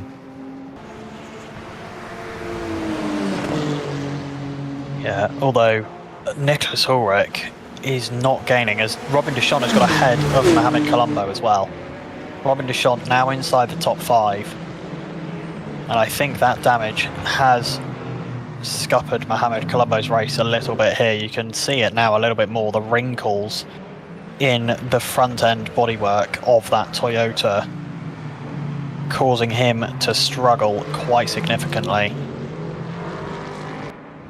And Mattia Breviato is back within a second of Philip Schlichting as well, potentially a battle unfolding there, as Philip Schlichting does start to pull them both towards Nicholas Ulrich, and in fact I think Mattia Breviato is aware of that and is choosing not to attack. I think he can see that by sitting with Philip Schlichting, following behind him, he's being pulled towards second place Nicholas Ulrich, as Mohamed Colombo's managed to get back past Robin Deschamps, I assume, into the braking zone at turn number 1.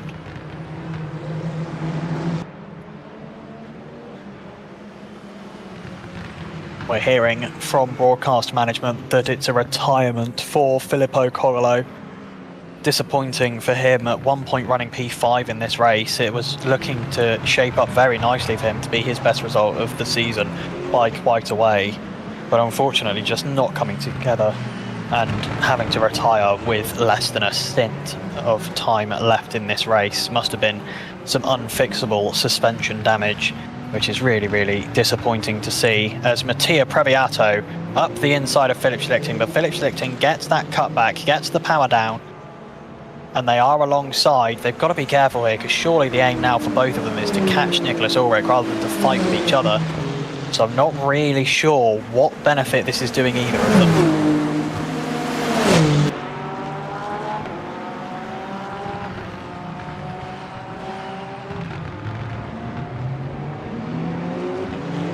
I don't know about you, Daniel, but this fighting between the two Ferraris feels somewhat counterintuitive. Feels very like, yeah, like you pointed out, what's the point in this? We are both fighting the same guy. Why are we doing this? It's kind of like, I mean, it is like entertainment for us to watch. Battle is always great, but of course, from the driver's perspective, it's not really, I say, necessary for them or optimal.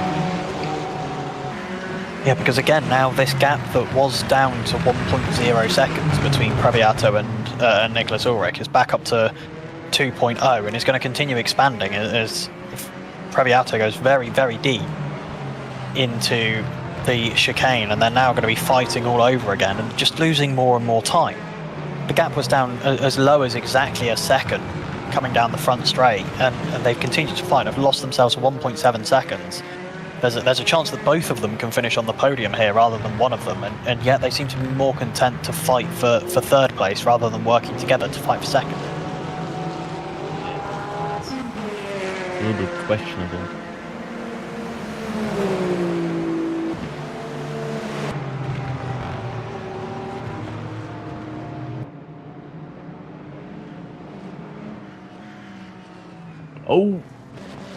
Oh! That was Huge off Deschamps. for Robin Deschamps. Potentially contact with Mohamed Colombo.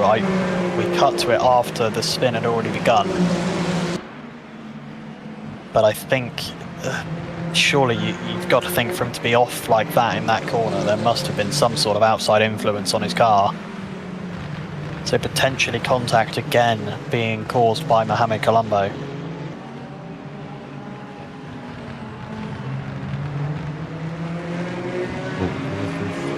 After the haircut? I was trying to work out. I was trying to pin down where it was based on how little runoff it was. I think it was potentially coming out of the chicane here, actually, because there was very, very little runoff wherever it was that he was parked up. Although it may have been on the run down in towards turn number 2. There's quite a few places that have got that same white advertising total energies boards, which makes it quite difficult to distinguish where it was on track.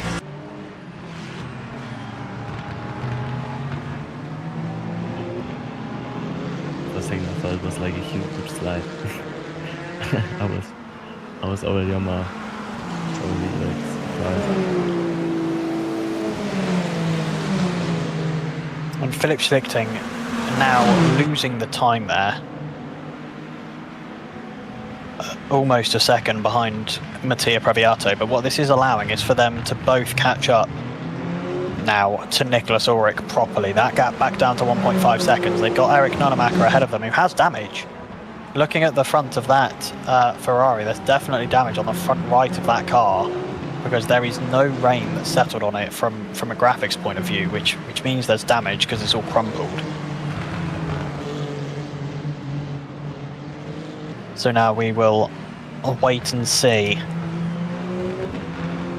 Can Mattia Previato get back to Nicholas Ulrich, potentially ahead of Nicholas Ulrich, with just over a normal sprint race distance left on the clock?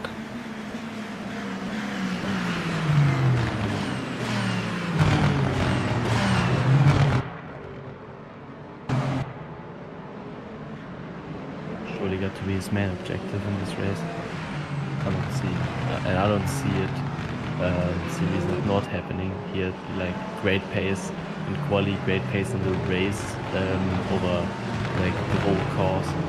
So it's going to be interesting to see how this battle will unfold, because he was and is currently faster than Ulrich in these I would say wet. Is it wet? Yeah, it is definitely wet conditions. Yeah, and again, I don't know if we'll see the kind of same transfer of pace that we did in the first stint, where the driver with the advantage kind of changed and shifted as we moved through that first stint. They kind of each, out of that kind of second, third and fourth, kind of each shared a 10-minute stint of being the fastest car and gaining time and overtaking each other, and they kind of passed it round between the three of them. So I don't know whether we'll see that pattern again, whether Mattia's going to close in on Nicholas and then the pace advantage will swing away from him. And I've got to say, considering he's already done about 15 minutes, he has got a lot of virgin energy left in the tank here. I think that's looking like it's about 70% at the moment. So plenty of energy still left in the tank for Mattia Previato, and that is crucial because these drivers will be trying to get to the end of the race now without having to splash and dash. The wet conditions will help because they will be naturally using less throttle. It's 60%. Whoa. This could get close. Mohamed Colombo arguably in the best position with 64%, but he's got damage and is a long way off. Robin Deschamps has also DNF'd. That's really unfortunate. Only the top 5 now left in the race here in Hypercar, as the conditions proving very, very difficult across the board.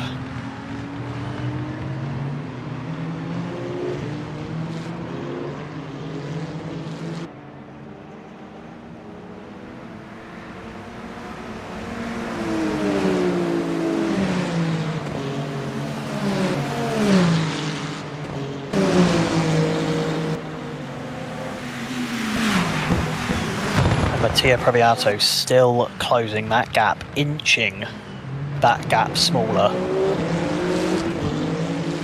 It is taking time, but it is coming down, that is for sure. As I'm sure you can see here. Little by little, step by step, he's like closing the gap. It's only kind of a few tenths of a second here and there, but it is definitely coming down. Yeah.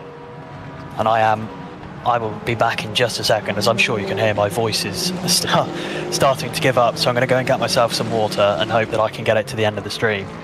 So I'll be back in just 2 seconds.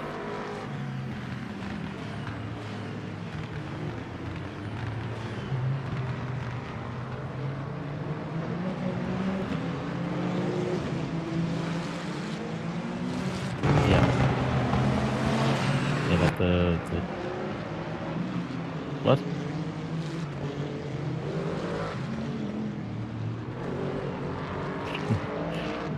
Yeah, it's really ridiculous pace from Canton. It's again like 19 seconds. So no matter the conditions, no matter the time, track, it seems like he's always one step ahead of everyone else in the GT3 field. So that's really from him, and you see he's deserving the promotion to the gold split, and it's also even more important the championship, because as it stands, and I don't think it will change eventually. Champion is going to clinch the crown in this silver split championship this second season of the VMS. So it's really remarkable how he's managed all the races and is again managing this race nicely.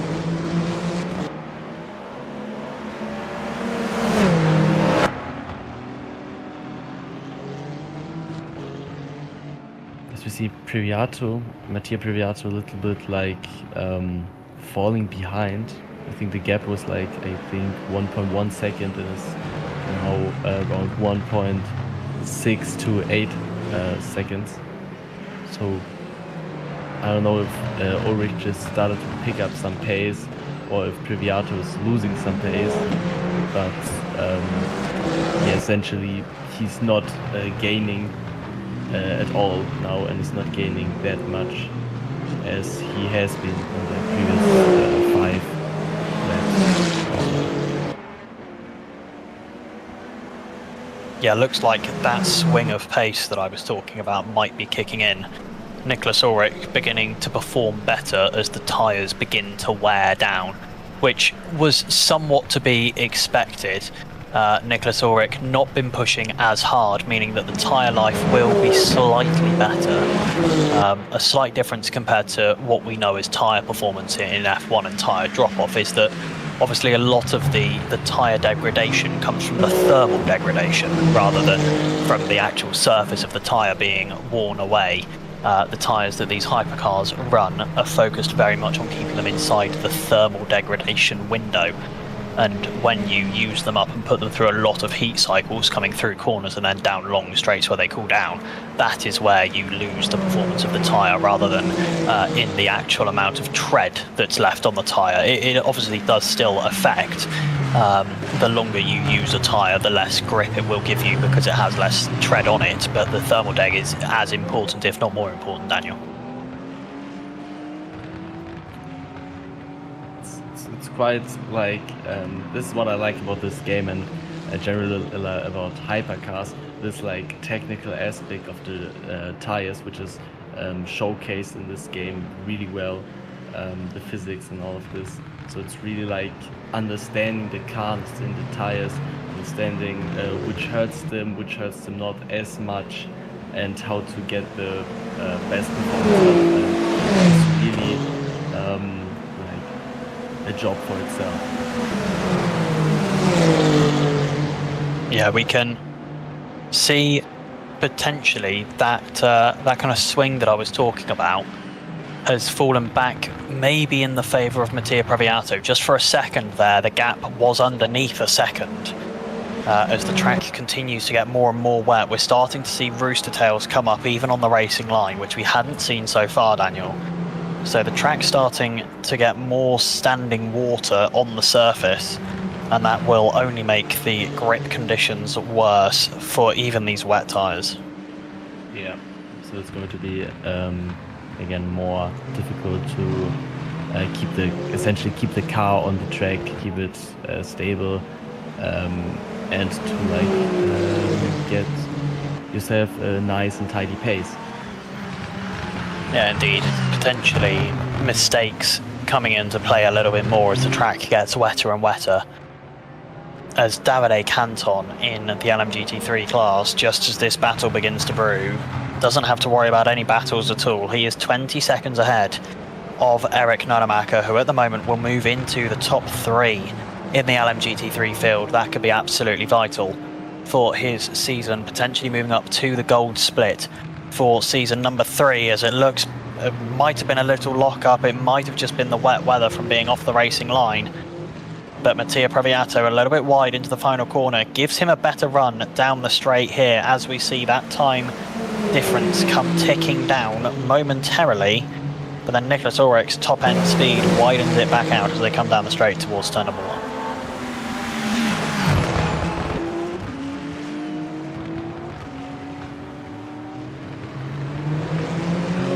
Potentially a little bit wide of the apex there for Nicholas Ulrich. Might be a preferred racing line in this wet weather though, slightly wider of the apex. We will wait and see.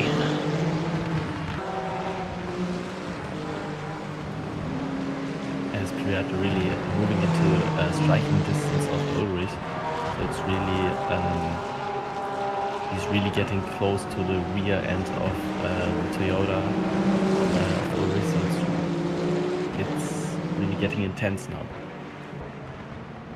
Indeed, and potentially not only Andrea Previato's first win of the season, but potentially a Previato 1-2 here in the final round of the BPTuning Contender Series Silver Split. BPtuning is run by our very own Kieran Prendergast, the Platinum Split GT3 driver, and is home to setups for a variety of simulators, the flagship being ACC and LMU.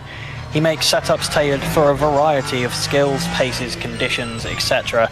So make sure to head on over there if you are looking for customized setups. You can also get one-on-one coaching with the man himself or anyone else on the BPtuning team. That is at bptuning.net. You can find them in the link in our bio or in the link below in the video description. Head on over there and check out their setups, see what they've got going on. They are absolutely brilliant. I cannot recommend them enough, and we would like to thank them so much for sponsoring us in season 2 for the Contender Series. As we come back to this battle, the gap just 0.3 of a second between Nicholas Ulrich and Mattia Previato. The question is, can Mattia Previato find that last little bit of extra pace per lap to actually get past Nicholas Ulrich rather than just catching up to him, Daniel? Trying to get the maximum out of every corner, maybe surprising Ulrich in some corners through the inside, maybe putting a so-called dummy maneuver. And it's remarkable to see the difference in lines they both are taking. It always seems like Kvyat is always sticking a bit more to the inside, as Ulrich is always trying to get more of a wide line and focusing on the exit. So that's a nice thing. It does certainly seem that way. It's also potentially Mattia Previato being conscious of that front end damage that he has and trying to be as much in any sort of clean air as possible, trying to savour as much of the relatively little downforce that these hypercars produce compared to other top class sports car races. As is up the inside for Mattia Previato.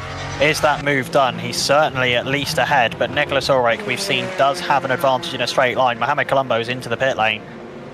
I'm not sure what that's for, because he had the most virtual energy out of everyone, so I'm assuming it's damage for Mohamed Colombo that's forced him into the pits. I certainly hope that's not another retirement, but I can't see a car in the pit lane. There it is, it's actually just coming out the pit lane behind us. And it's well past the braking zone for Mattia Previato, and it'll be Nicholas Ulrich back ahead quite comfortably. But the gap only 0.2 of a second, and this battle is going to continue raging for now.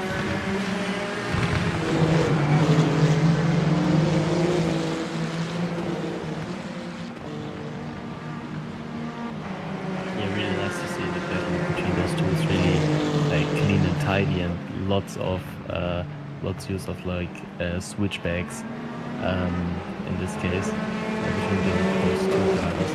So it's really exciting to watch those two battle it out on track as they come through the traffic, which I think is Jean-Baptiste Thomas. Yeah.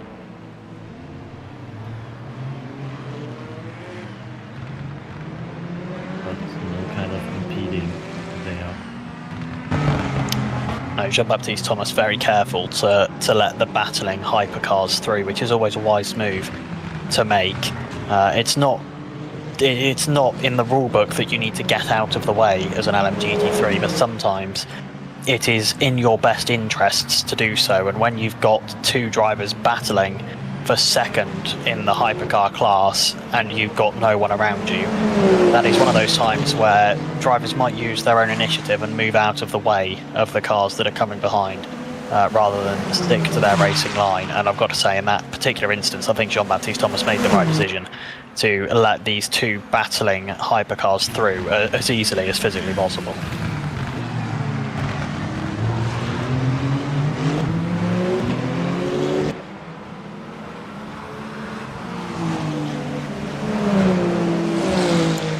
But Andrea Previato absolutely stretching his legs at the front of the pack, whilst Mattia continues to battle to make it a potential brotherly 1-2 here at Fuji International Speedway.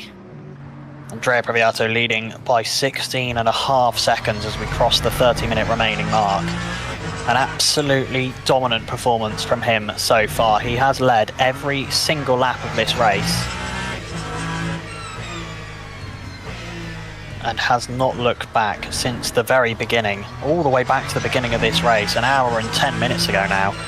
Feels like a long way to look back, and I mean, looking back to that beginning, we were 4 wide at one point on that very first lap coming in towards turn number 1. And Andrea Previato managed to lead out of that and has led ever since, Daniel. It's been an absolutely brilliant race for him so far. It seems like Schlichting is going to like pick up the first place, getting like the slipstream and being pretty inside. Previato has done extremely well in securing his pole position and is now really flying and is somehow dictating the pace and is the man to watch out all race long. Yeah, he has been absolutely incredible so far. These race laps have just been absolutely non-stop from Andrea Previato, and I'm sure that you're about to move on to Davide Canton, and I'll let you take that. Yeah, also remarkable David Canton, his performance this race is really astonishing. And yeah, it's again 23 seconds advantage to Nonemacher. It's seeming like he is just gaining every lap, and he's just also like Privato flying metaphorically around the circuit. It's really great to see both leaders do such an exceptional job on managing the car, the weather, the tires. It's really great to see. He is making it happen at the moment. We will wait and see how it continues to go. But I can't see any sort of alternative ending to this race in LMGT3 at the moment. What I can see an alternative ending to is this race in Hypercar. Mattia Previato still desperately trying to find his way past Nicholas Ulrich. And with 27 and a half minutes left on the clock, he is hounding him almost every single corner. He is attempting to make a move, as you can see.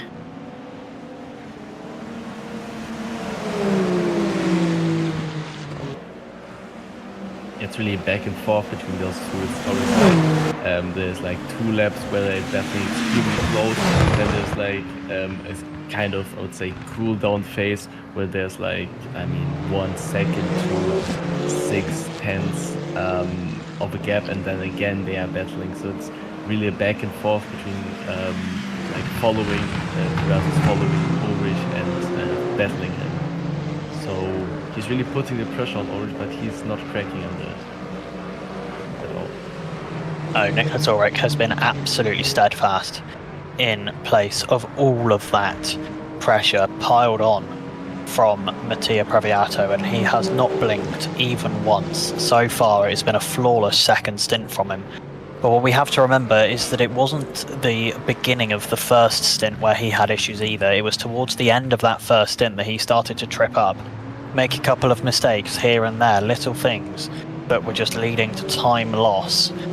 And is that potentially why Mattia is pressing him so hard now? Does he think he can press him into those mistakes that he was making towards the end of the first stint, Daniel?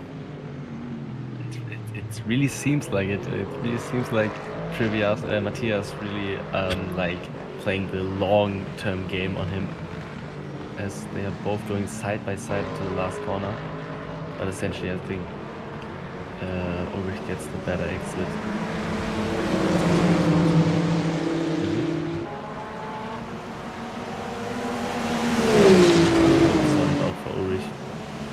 Yeah, Ulrich, I think, maintaining it there. Definitely got the better straight line speed at the moment. Although that might be down to Mattia Previato's damage, of course. We can't forget about that. It's a switchback from Mattia Previato through the apex of turn number 1, but I don't think he's going to have enough of an advantage to get the move done into turn number 2.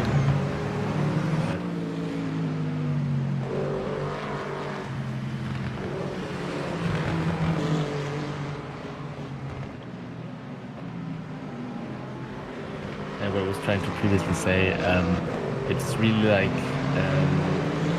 Previato wants to show himself somehow in the rear mirror of Ulrich, and is really putting him like the back foot and trying to get himself to get Ulrich to make a mistake, maybe misjudging a brake point or anything like this. So it really seems like Previato is playing a real smart and clever move here by staying as close as possible to Ulrich.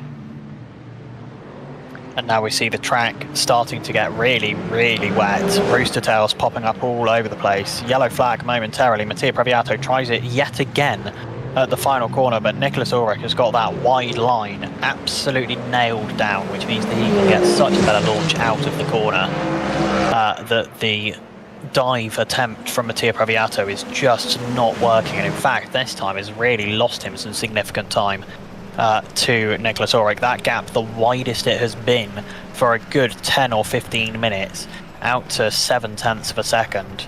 In fact, I think that gap probably the widest it's been since Mattia Previato managed to get within a second of Nicholas Ulrich. It's been closer than that for a long, long time now. and just starting to lose out a little bit is Mattia Breviato once he's outside of that really close kind of slipstream zone, Daniel. Yeah, it's really like if he's trying to make a move. Oh! Is that? Oh, That's Mattia. That's Mattia. I don't know if there's been contact there. That's coming through 100R.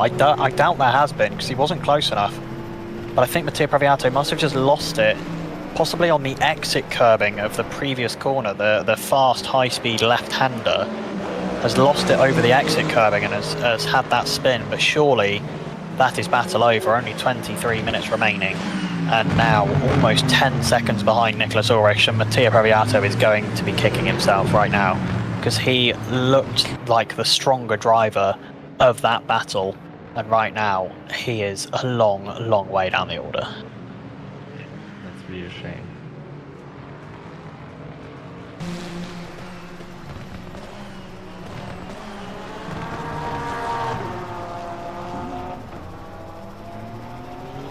I think that Schlichting also got the pace to maybe catch up with Breviato. He was, what was it, 30 seconds, 11 seconds, and we had Breviato like, I don't know, 5, 6, maybe a little bit more of laps, but it was a huge advantage he gained because it was not long ago they were battling for P3, and yeah.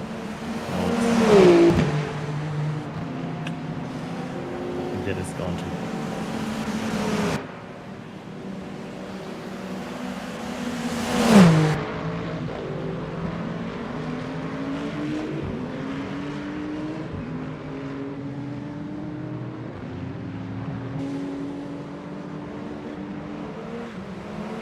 This Colombia is really struggling on the rear tires, we just see, and rear axle coming out of turn 1. It's really, oh yeah, it's really fighting with the car in every corner, it seems like.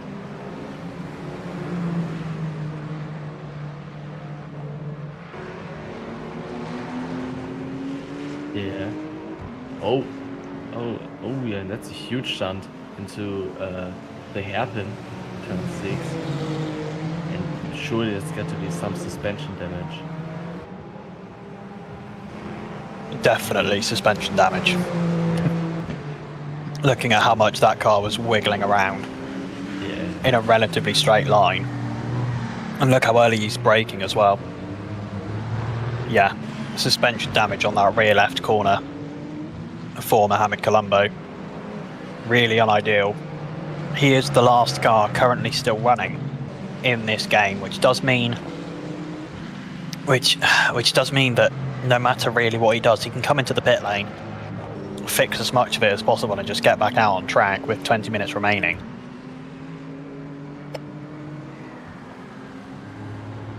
Exactly. It's just like bring it home somehow, because you know, he's not in contention to any point-related battles.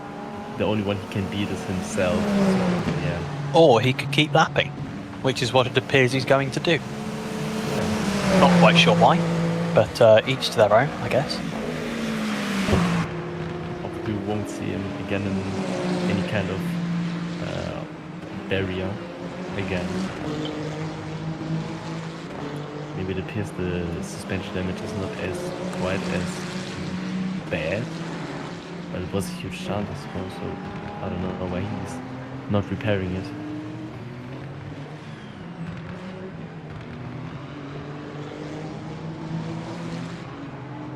I guess he knows that he can just keep on running around without it causing particularly any issues. Just keep on turning the laps at a slow pace and come home to take the bonus point for finishing the endurance round on top of the points. Obviously bonus that he will gain for it being an endurance round in the first place and getting to the end of the race. Still plenty of distance left to go. 18, almost 19 minutes of the race left as things stand. And the battles up and down the grid, unfortunately, have come to an end. Andrea Previato now leading by 21 seconds, Davide Canton by almost 28, and the smallest gap on track is Philip Schlichting at the moment, who isn't, unfortunately, it looks for a second like he was, but at the moment isn't closing in on Mattia Previato at all. Or maybe he is. Is there a gap closing between Philip Schlichting and Mattia Previato? I think after the incident of Previato it was 4 seconds. So over the long term it's not, but maybe he is now picking up some pace. Maybe he's getting the momentum on his side. No, it doesn't look like it, unfortunately, that gap. Up to 6.4, although potentially that being influenced by having to deal with Craig Foreman as well. Lots of cars all in a tight area here when these lapping processes begin. Just curious, because I haven't seen him a lot on the broadcast, is Van Ginneken racing still? Because we obviously don't see him in the top 5. He is, if racing in top 6 position. Is he on track? That's Philip Schlichting off the road. He's had an issue. That gap now open up to 13.5 seconds for Philip Schlichting. It looks like it was probably the penultimate corner, but yeah, Frank Van Ginneken still on track, still out there turning the laps, and I believe will finish close enough to Craig Foreman that Frank will hold his top 10 position and Craig Foreman will not get there, as Craig Foreman almost gets absolutely drilled by Philip Schlichting, who has missed the first corner by a country mile.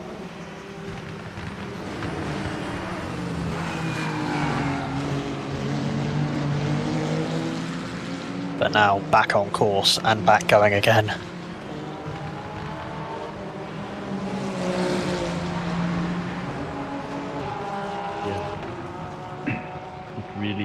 Really calmed down now.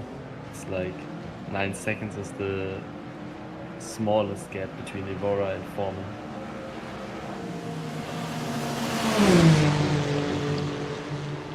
And Mohamed Colombo. Yeah. Whoa. He's decided to go into the pits. Sorry, my voice is really starting to give way. Unfortunately, it's starting to hurt. Fortunately, I think I'm going to have to hop away. Because actually, I've just got nothing. Oh, I'm really sorry, Daniel. I'm going to have to leave this one to you. Because I've got absolutely no voice. Oh my god. No Thank you very much for joining me this season. And thank you everyone who's watched along. And we'll see you next season for the VMS. Yeah. Thank you, Julian. Have a good one, guys. Have a good one. So yeah, that's Mohamed Colombo into the pits. The damage seemed maybe worse than expected. So yeah, but as you pointed out already, he is not really fighting anyone. He's not really in contention of anyone. This P5 position is relatively safe. He can't be overtaken by anyone. So yeah, it's really just counting down the laps, just finishing the race essentially. To get these points for him to stay into the top 10, but as Ollie already mentioned, it's not very important for him, given that he's going to maybe make a switch into LMGT3. He is coming out.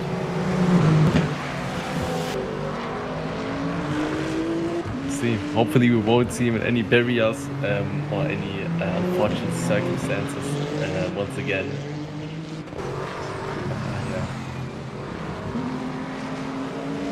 As he's letting through.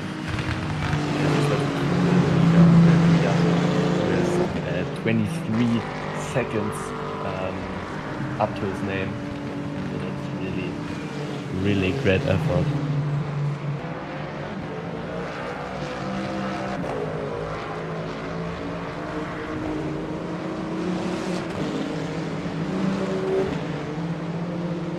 yeah, it's really not. There's really less and less fighting. Essentially, no fighting at all going on right now. So yeah, that's a bit of a sad thing, but I think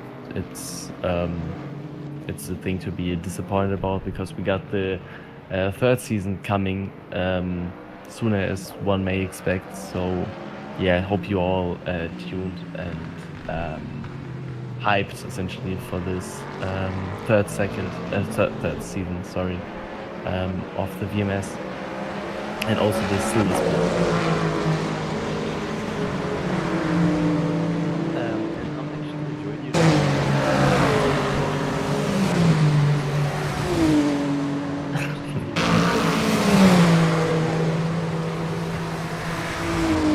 Yeah, it's very nice of you.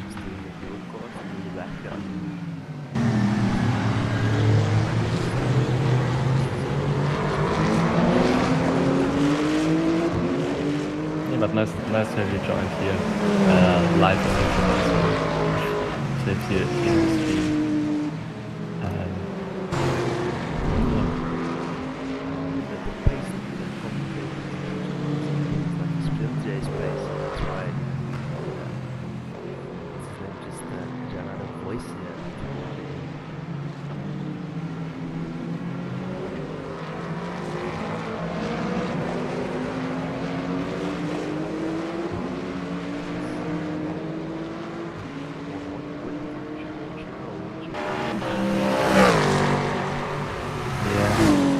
There aren't the best. I think the best to go for and Emin is maybe tune in for Colombo and looks if he's getting all tidy and clean.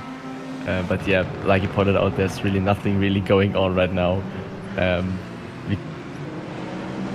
I think we can look for him for at least.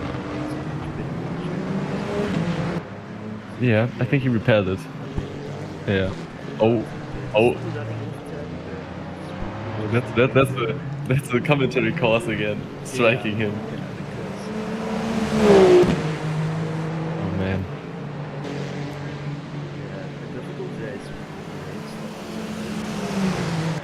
Yeah, surely. Drain has been like flipping the whole race essentially here.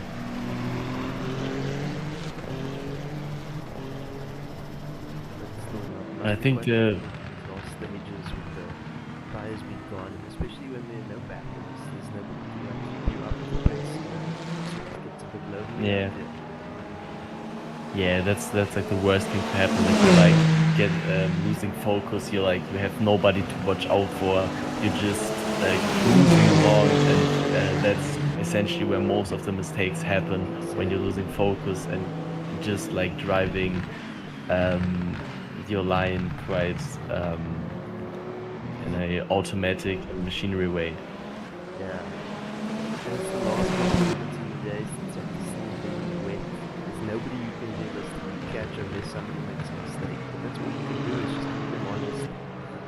Keep running your race and hopefully, just end where you are at least. Yeah, essentially like point out the only thing you can like really hope for is for like some kind of mistake happening to anyone in front of you if the gap allows you to overtake it.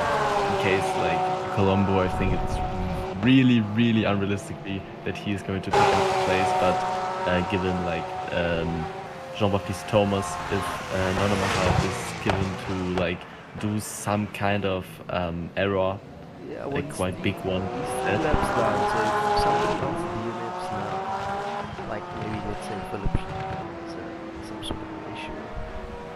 Yeah.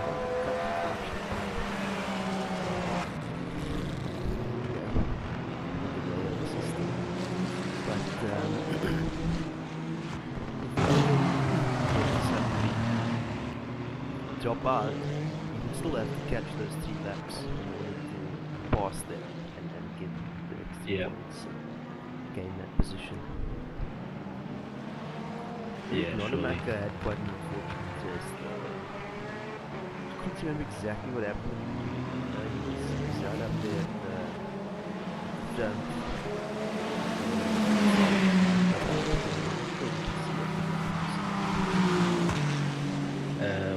So, what exactly? The kind of unfortunate days.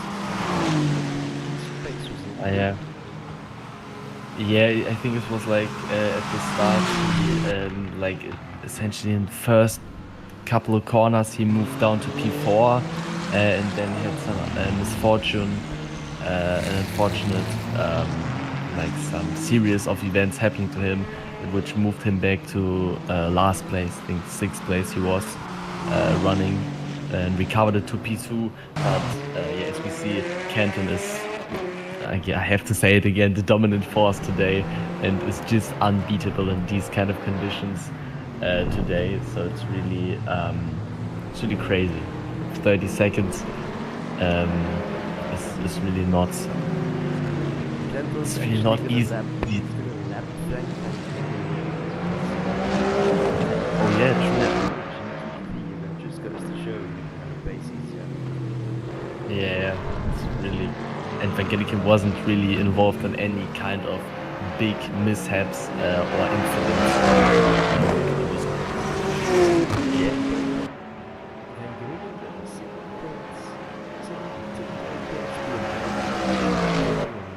Best lap. His best laps are 40.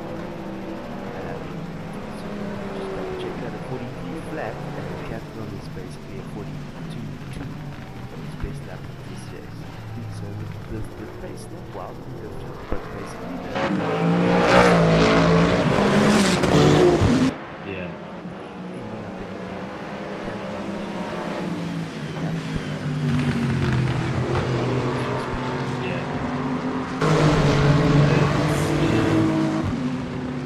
I think it's a 51 Ferrari. It's Mattia Perviata, yeah. Yeah, not the race he was expected to have, surely. It has not gone his way all the way around. Although it seemed like it was going to be Perviata 1-2 rather podium, which it is as it stands. Also, but not 1-2. Like it was looking for a really long time part of the race. But yeah, there was a few too many mistakes or mishaps happening, which like snatched away his potential P2 finish. To say that Ulrich has done a great job essentially in the second stint to just keep Perviata behind him and not making any mistake at all. It was really a great and also tidy second stint for the number 8 Toyota. yeah, because it came very Yeah. They were going side by side in the main straight.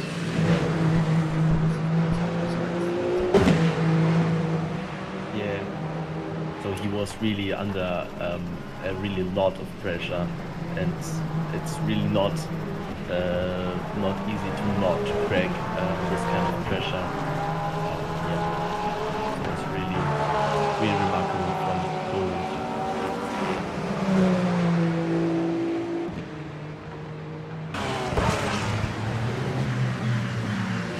But yeah, as you pointed out, the difference between Van Genneken and Canton, I'm glad you pointed out, that's really like the thing. It's really not about the fastest lap, but about the average of the laps. So yeah, people said it was like, what was it, 6-8 tenths of a second, the fastest lap. But in between, like the race pace,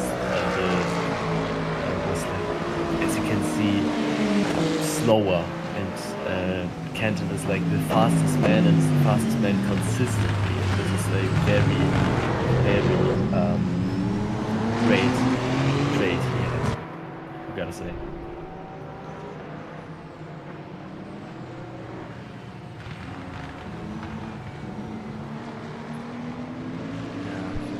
not long enough to catch it. That was the function thing for him to Yeah, it is.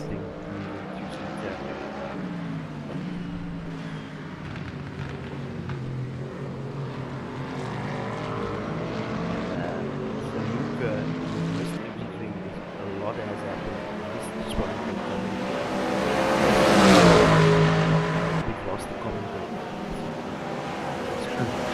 Yeah. I've just joined spontaneous. What should be great audio, but it's audio nonetheless. The race has sort of settled down quite substantially. There's been a lot of action at the early end of the race. Maybe Daniel can recap the race for us while we just watch some onboard footage here. Yeah, so essentially what you've missed is like the at the start the battle between Colombo, Bouquet, and W. I forget his name. Gaboli? Gaboli?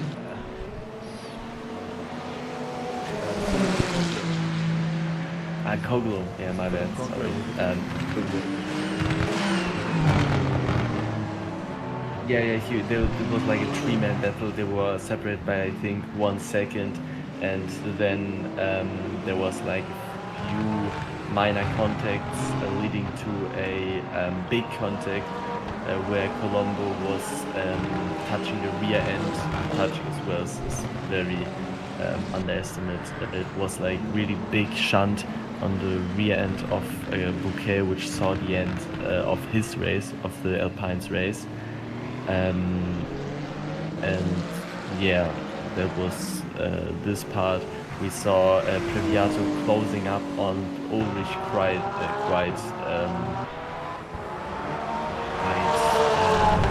exceptionally. They were like fighting very closely. It was sometimes a side-by-side through turn 1.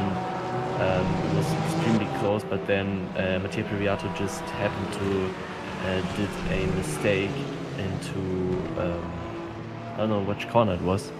I forgot it, to be honest. But it was some kind of acceleration mistake. His rear stepped out, if I'm correct. So yeah, this was really misfortunate. Schlichting also struggled with some kind of acceleration problems. So it's really due to the rain and the tricky conditions. A lot of drivers have struggled to like keep consistent and keep tidy in this race, which explains the big gaps we see currently. So we make our way with the last 40 seconds to go in the race. So we are watching Andrea Previato. Yeah. Complete the final lap, which the final lap in this race, if I'm not mistaken.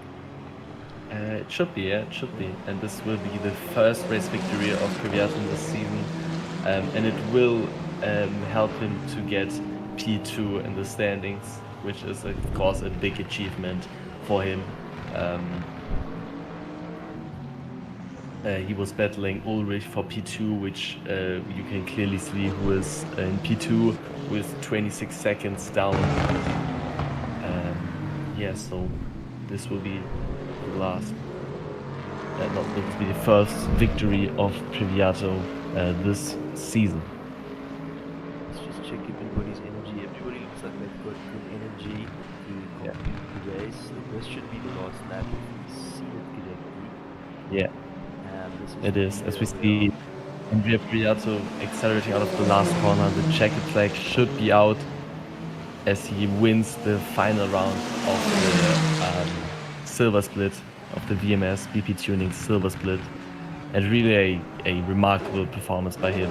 27 seconds lead to Nicholas Ulrich. What a way to end his season.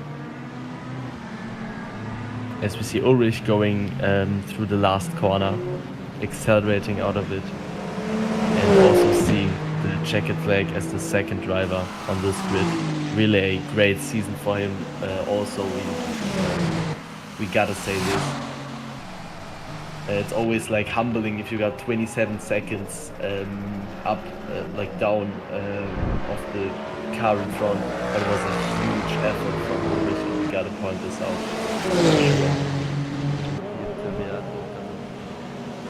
Yes. Very good job. That's the brother podium.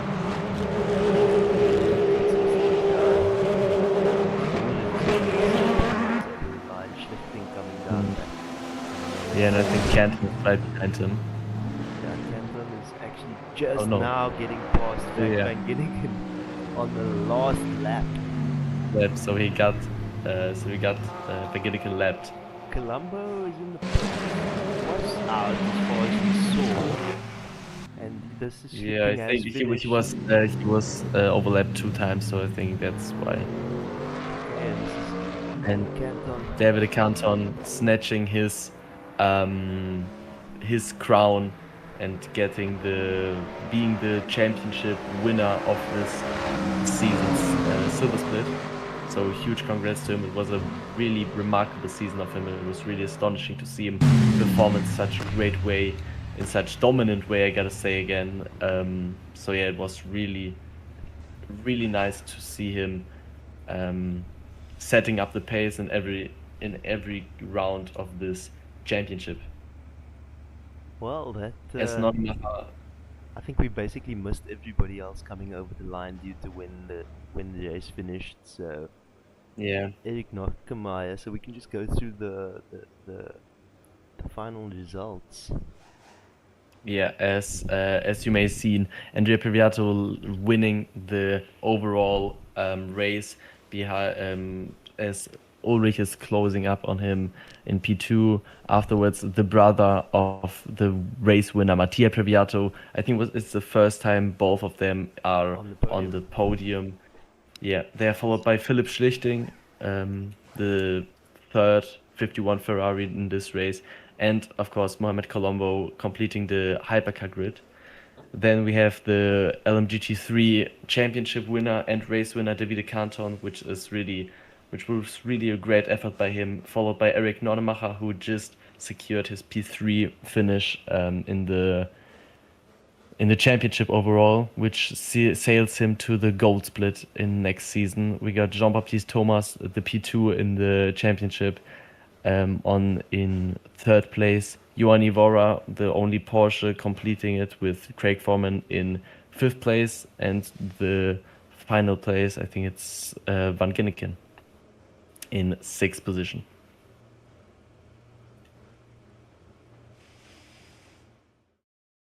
Other interviews. Yeah. We got, I think, the whole podium. How we want to proceed? Do we want to get the LMG3s at first?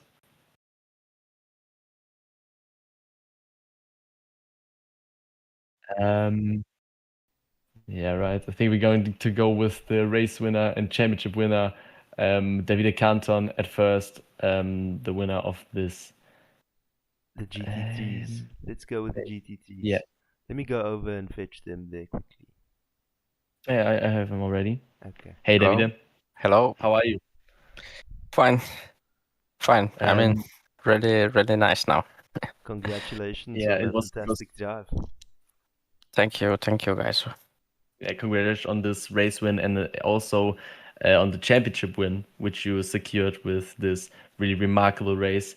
How did you feel over the course of the race? So the qualifying was good, the race was good. Do you had any doubts that something will not go your way, or were you completely confident? I mean, I was kind of scared 2 weeks ago about this race because Fuji is not like my track. But after the few trainings, at least in dry condition, times were pretty good. So I mean, I was confident until I knew it was rainy, and was like a bet on which tire to put and everything. But at the end, I mean, the pace was good both in rain and dry conditions. So after the first few laps, I mean, I was kind of comfortable on just going through the hand pretty much alone. I was a bit scared in the quali because Eric was faster, but I mean I knew I had more, so at the end the race was nice, just there alone and focusing on keeping the tire alive. Yeah, it really seemed like you have done a tremendous job keeping the tires alive, getting a good pace, and also not cracking under any kind of circumstances concerning the wet race. So yeah, it was really great managed by you. Enjoy Thank this you. victory. It was really remarkable, and enjoy the crown of the silver split in GT3. Thank you. Thank you. I'm really Yeah. happy about that. Yeah, I'm sure. How are you looking forward to the goal split? It's like a tougher competition. Are you like feeling anxious, nervous, or are you really excited about this opportunity? No, I'm excited about the opportunity, and I feel more anxious about which car I'm gonna choose. But I mean, I'm gonna train even harder for the gold split. So I hope I can be there on the top, even in the gold split. How much training do you do on average for a championship like this? That's a great question. Is I mean it depends on the track. I have to be honest, because on some other tracks that I don't like, I usually train a little bit less than the one I love. But usually, I mean, when I'm preparing just one championship, I mean, it's about 3-4 times per week. I mean, at the evening, I just go there and do some laps, try setups and stuff like that. So there is Okay. no real Set formula to it, you just drive it until you're happy with the track, kind of thing. yeah, just go there and train. I mean, Lovely. yeah, Lovely stuff. Yeah, well, that's really nice. Well, that's really nice insight you're giving here. Yeah, I wish you all the best for next season. Really enjoy this victory, enjoy this championship win. You deserved it. Congrats, and have a nice evening. thank you guys. Thank you. Have a nice evening. Thank you. Bye. Cheers, man. Thank you. Bye bye. Bye. And then next So we're up, going I to would move imagine on. would be Is Jean Jean-Baptiste. Baptiste? Yeah, because the chat is literally roaring his name. So we're going to Let's move hear him. from the man. Let's hear Good evening, from the man itself. Jean-Baptiste. I think he's muted. He's I don't know with if you us, but can. he's not. He's muted. Yeah, Yeah, he also he's can't full hear us, but muted. he might be listening to us on the stream. Now he's with us. Yeah, he's with us. Yeah. Hello, guys. I can hear you're excited. Yeah, I'm pretty Um, excited. Congratulations. Yeah, it was yeah. really great seeing you on track. You finished P3, which secures your P2 overall in the championship, which means Yes. you're moving to the gold split next season. Are you excited about this? Yeah, I'm pretty excited about this. And yeah, the goal split was my goal at the pre-call. So yeah, I managed to go back at my goal position. So yeah, I'm pretty happy. I'm really happy. This season was amazing, and yeah, a lot of fun, a lot of battle and track, and support of my teammates, my viewers. So thank you for that. And yeah, it was an amazing season. I'm really happy about this. Really, I'm really happy about this. The organization, all of this was amazing. About the race, obviously a very tricky race with the rain coming down quite early. How did you manage to get yourself a nice and tidy race? Was it something you struggled, or did you were quite confident? Yeah. I have a big problem early in the race with my rear wing.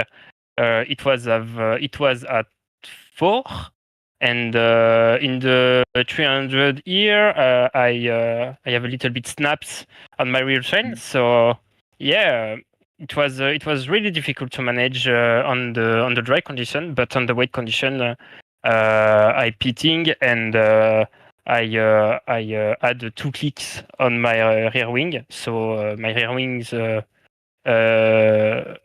pass at 6. So it was a little bit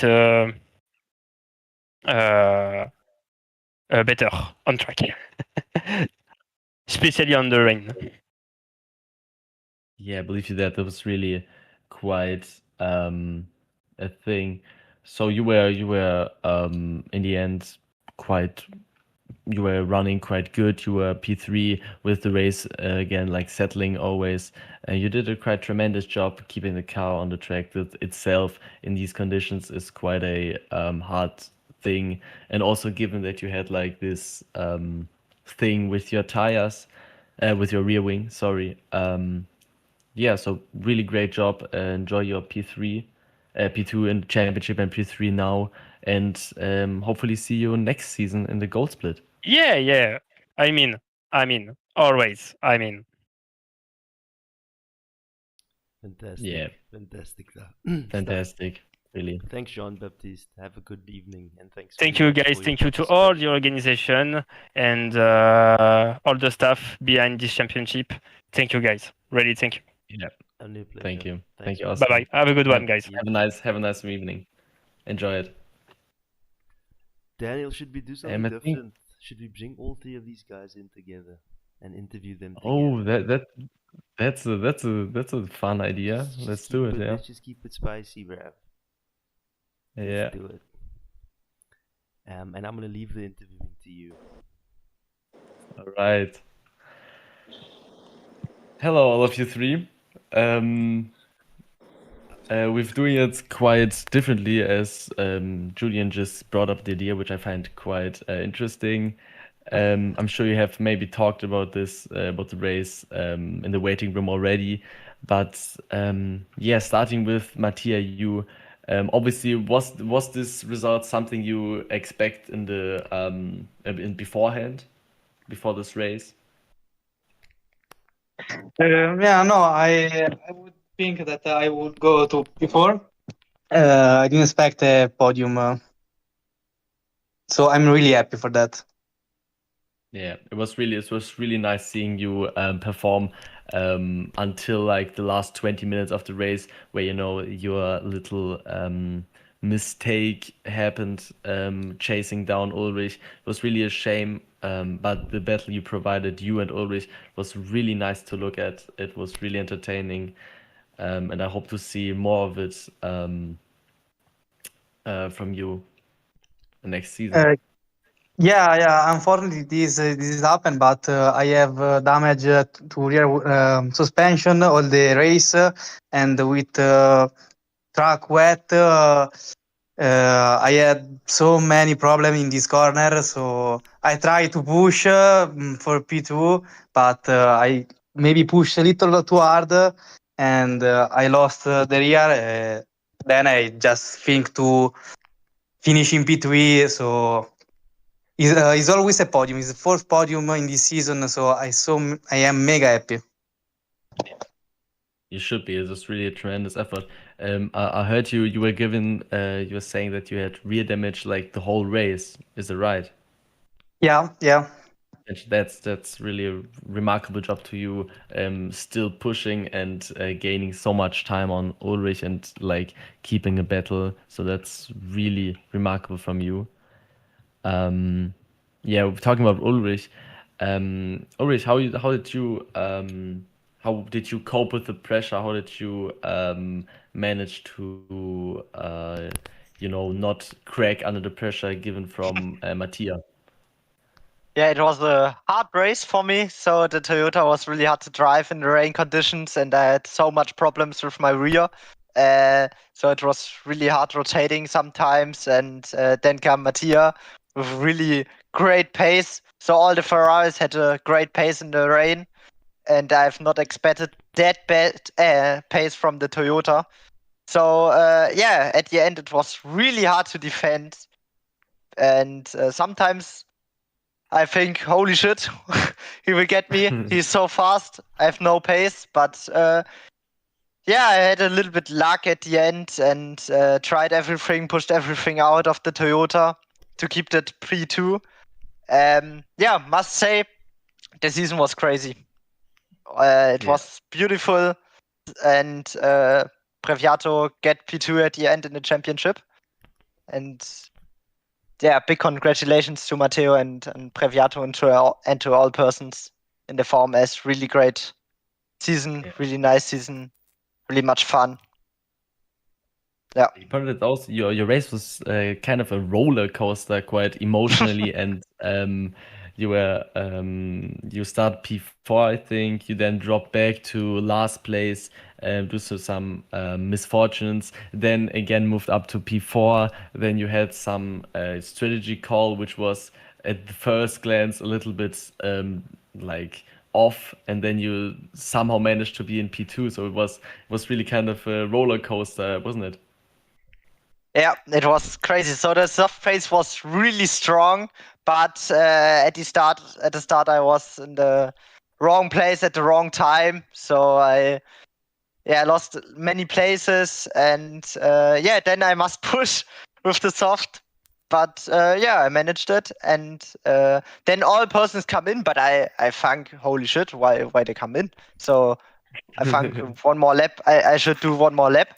And yeah, that was the right call.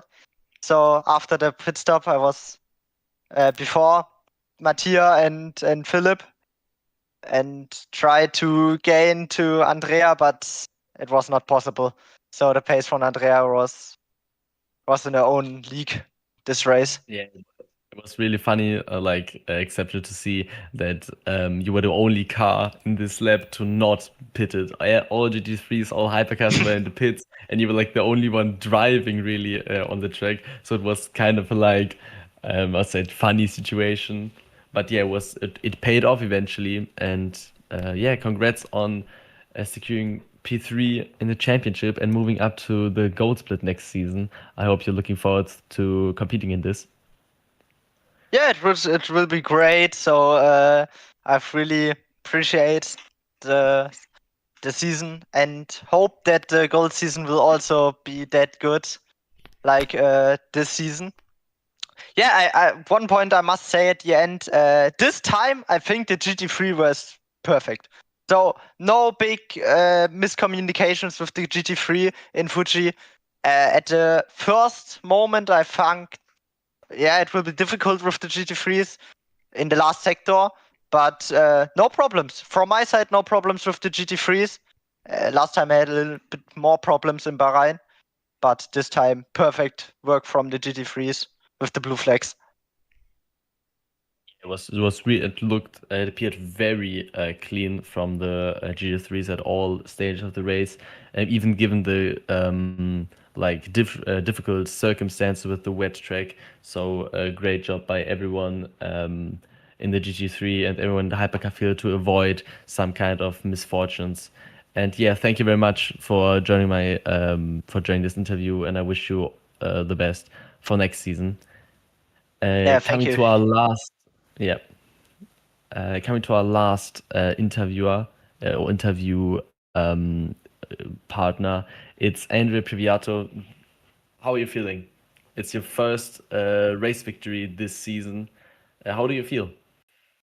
Hi, it's great to be the first time winner of this race. It was a bit of roller coaster this season. I got the chance to win Spa fighting with Bassan, but the last 2 laps I lost the victory. So it was amazing, really amazing. I have crazy fight all the season. All the people was all the time clean. It was I think the best season I have ever on a sim. It was so good to drive with these guys, and they are always so fast. So it was a pleasure. Yeah, it was a pleasure seeing you driving here. Also, this race was really exceptional. I'd say domination from your side. You were really the man to watch out, to look out for. You were the fastest man on track, like all time around. So really a great effort, and you did secure P2 by your great performance today in the championship. Yeah, thank you very much. Yeah, I really enjoyed the wet, so I think that this is gonna take a big part on why I was so fast today. I prefer the wet on this track at least compared to the dry part, so it was very helpful. Yeah. Are you how are your predictions for the next season, given that you are driving and competing in the gold split? Are you looking forward to it? Are you confident that you are going to perform? How are your feelings overall? My feelings are a bit high. I have to see because the next season I don't know if I'm gonna go with the Ferrari. I think I want to change the car, and the guys in the gold are everyone is so fast.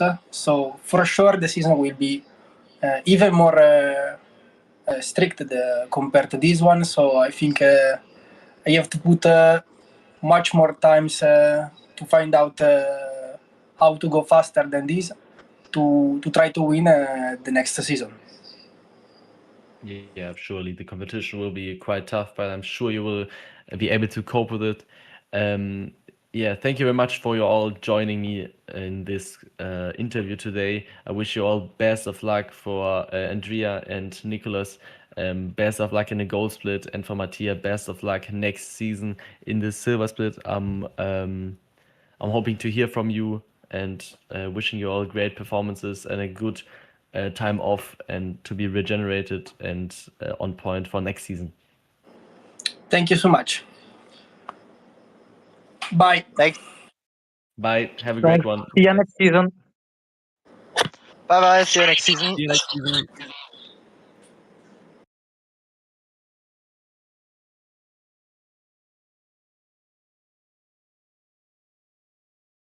Yeah.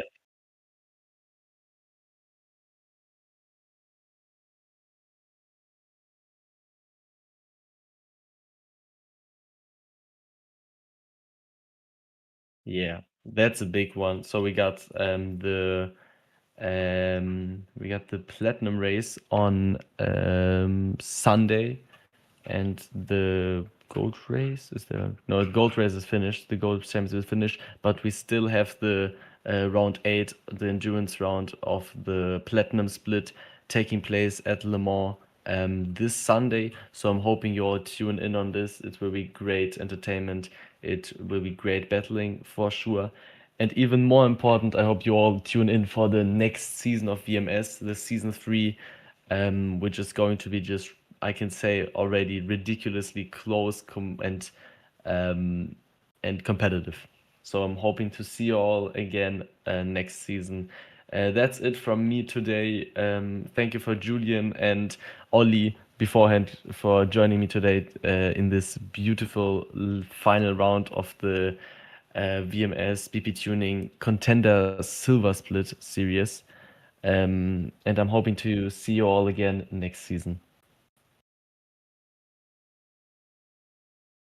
Good night, y'all.